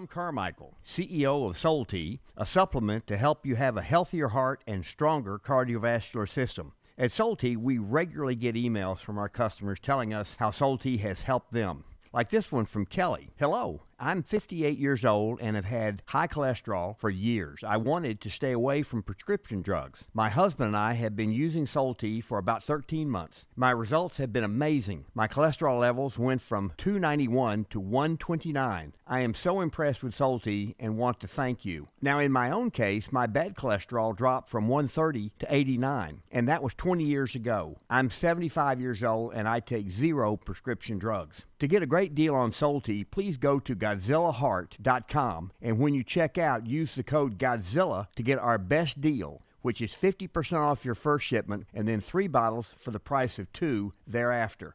You don't have to live with a broken heart. Do you suffer from Try declining Soul Tea bone and today. joint health? Hi, it's Tina with the John Fredericks Media Network. And when I heard about our company's Women's Challenge, I jumped on the opportunity to test this amazing supplement that's already restoring my bone density, soothing my joint pain, and helping me regain lost mobility. I've experienced so many benefits in such a short time with Native Path Collagen Peptides because they support my bones and joints, boost my metabolism, and unleash the most radiant skin and hair since my 20s. In just 2 weeks, my knee stiffness is gone, and I'm already hitting the gym more aggressively. And I get so many compliments on my glowy skin and shiny hair. Native Path Collagen Peptides are so easy to take. They're tasteless, odorless, and mix great with my morning coffee. Read thousands of 5-star reviews at getnativepath.com/Godzilla. Level up your self-care with Native Path Collagen Peptides. Try it risk-free for as low as $21 today. And get free shipping at getnativepath.com/Godzilla. In 2008, the amount of concentrated time people could spend on a task without becoming distracted was 12 seconds. 5 years later, it was only 8 seconds, 1 second less than a goldfish. If you're often distracted or have trouble recalling information, you're likely to fall behind in the demanding, fast-paced 21st century. In other words, brain performance is more critical now than ever. Boost your brain power with Healthy Cells Focus Plus Recall.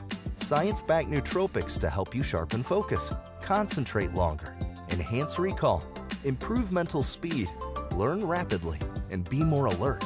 It's a pill-free brain supplement made with maximum absorption ingestible gel technology, designed to feed your brain at the cellular level. Take it for a test drive.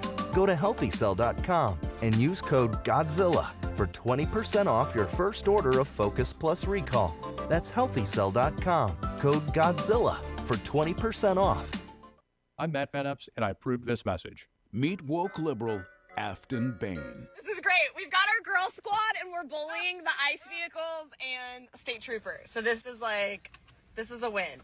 Afton Bain, so woke, she thinks it's a win to harass police. This is great. We've got our girl squad and we're bullying the ICE vehicles and state troopers. So this is a win. Woke liberal Afton Bain. When she wins, we lose. Paid for by Matt Van Epps for Congress. Welcome back to the Michael Patrick Leahy Show. Now, here's Michael Patrick Leahy. And welcome back to the Michael Patrick Leahy Show. Hey, guess what time it is? It's time for News Potpourri. Yes, ladies and gentlemen, News Potpourri. This is the portion of the program we talk about those stories that are of note, don't necessarily merit a full segment, and may have a touch of irony. Well, our first thing, this isn't necessarily irony, but another Republican is retiring from Congress. His name is Troy Nehls. He's a Republican from Texas. Would you like the good news? He's going to wait till the end of the session. Hint, hint. That's the way to do it. Not to leave mid-session, right? Who needs another special election where the left can focus all of its energies on one particular race? Okay, let's go now to Jasmine Crockett. Jasmine Crockett thinks all of the problems of the world have to do with white supremacy. Here's a case in point. Because if that's the case, let's talk about the white supremacists and how many of them need to be kicked out of this country, because I can guarantee you I can track down more crimes that they've committed, because overall immigrants have a lower crime committal rate than white supremacists. But we don't want to talk about that in this country. Okay, talk about a propagandist.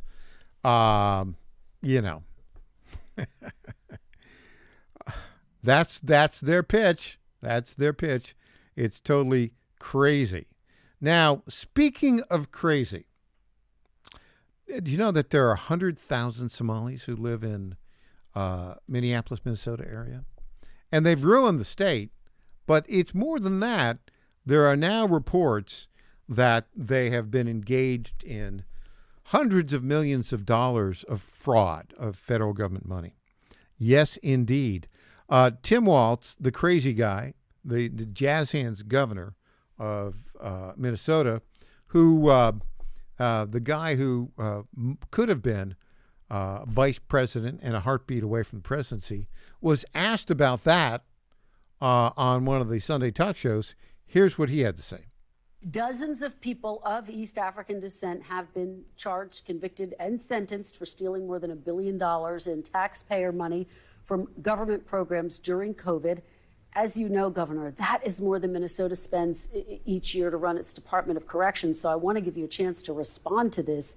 Do you take responsibility for failing to stop this fraud in your state?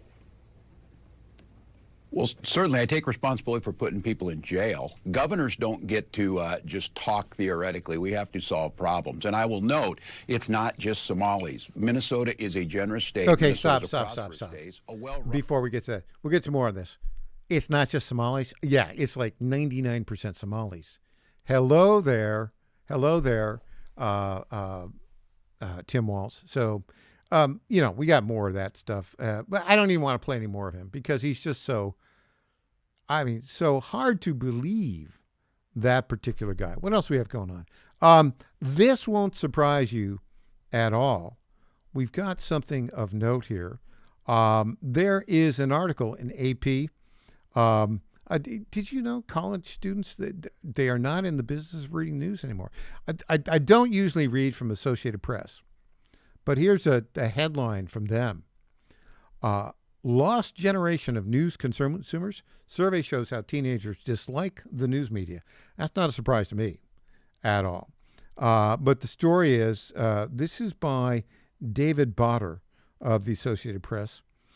It said, Kat Murphy, a college student, has wanted to be a journalist since she was 11. Many of her friends don't understand why. When they engage with the news, if they do, they hear a cacophony of voices. They don't know who to believe. Reporters are biased. They make mistakes. Basically, asked by the New Literacy Project about their consumption of news, basically 84% of college students, of teenagers, said something negative about news. They called it biased, crazy, boring, fake, bad, depressing, confusing, scary. Okay. About half the teen surveys believe journalists give advertisers special treatment, make up details such as quotes, or pay or do favors for sources always or almost always or often. And about 6 in 10 say journalists regularly take photos and videos out of context. Okay. This doesn't surprise me. Basically, what they're saying here is that students are not reading the news today. That doesn't surprise me one bit. In fact, that's consistent with everything I've seen. That's one of the reasons why we started the National Constitution Bee, because not only are kids not reading the news, part of it has to do with their being propagandized, if you will, in the K-12 public schools. What else do we have? Oh, yeah, this is an interesting story. I would recommend it to you. The British outlet, The Telegraph, has conducted an interview of Margaret Court. Do you know who Margaret Court is? She's the greatest female tennis player of all time. She won pretty much every title in the 1960s and 1970s. Now, she's from Australia, but she's come out against transgenderism. And guess what? Nobody is paying any attention to her. She's also an evangelical pastor these days. So I think it's really good. It's at Telegraph. I highly recommend you go see that. What else do we have going on today? True Social Stock, that's Trump's social media company, keeps falling. Not a good thing. What else do we have? Oh, one last thing. If you're in Middle Tennessee and you're listening to this and you haven't voted yet, go out and vote tomorrow for Matt Van Epps. I'll be back tomorrow with more. I'm Michael Patrick Leahy. Thanks for joining us today.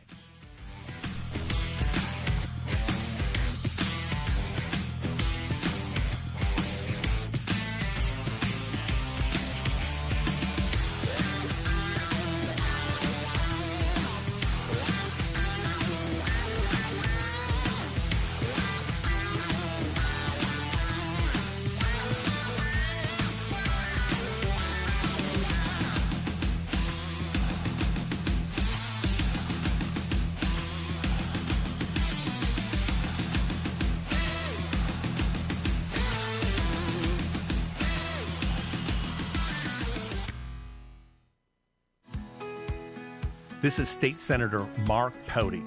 Government is limited to what it is supposed to do. One of the things that is critical that we're supposed to be working on is transportation. Here in Middle Tennessee, our roads need more help. As your state senator, we are focused on getting more money reoccurring without a new tax increase for our roads here in Tennessee. This is State Senator Mark Pody. Paid for by Campaign for Mark Pody, Christina Hibden, Treasurer. Hey there, it's Lenny McGill, founder and CEO of GlockStore.com. For over 30 years, I've supported our Second Amendment rights with GlockStore.com, the world's #1 source for Glock handguns, parts, and accessories. I also support accurate, unbiased journalism like The Michael Patrick Leahy Show. His team broke the Kilmar Abrego Garcia traffic stop and was the first to obtain that video. Independent journalism at its finest. Visit us at GlockStore.com. Listen to Michael Patrick Leahy and make America great again. FlatFeeNashville.com is a full-service real estate brokerage that charges homeowners a upfront flat fee of $999 to completely list, market, and sell your home. We are all about saving consumers money, saving that equity. Nobody should hire an agent and feel like when that agent walks in the door, that agent is more concerned about the down payment on their next Mercedes purchase versus saving the equity that those homeowners have worked hard for. I've spent my entire career in ensuring that the equity that people save and they put into their monthly mortgage every single month, as much of that as we possibly can goes back to them when they go to list and sell that home. The idea is to give homeowners the ability to really create generational wealth. FlatFeeNashville.com, FlatFeeNashville.com.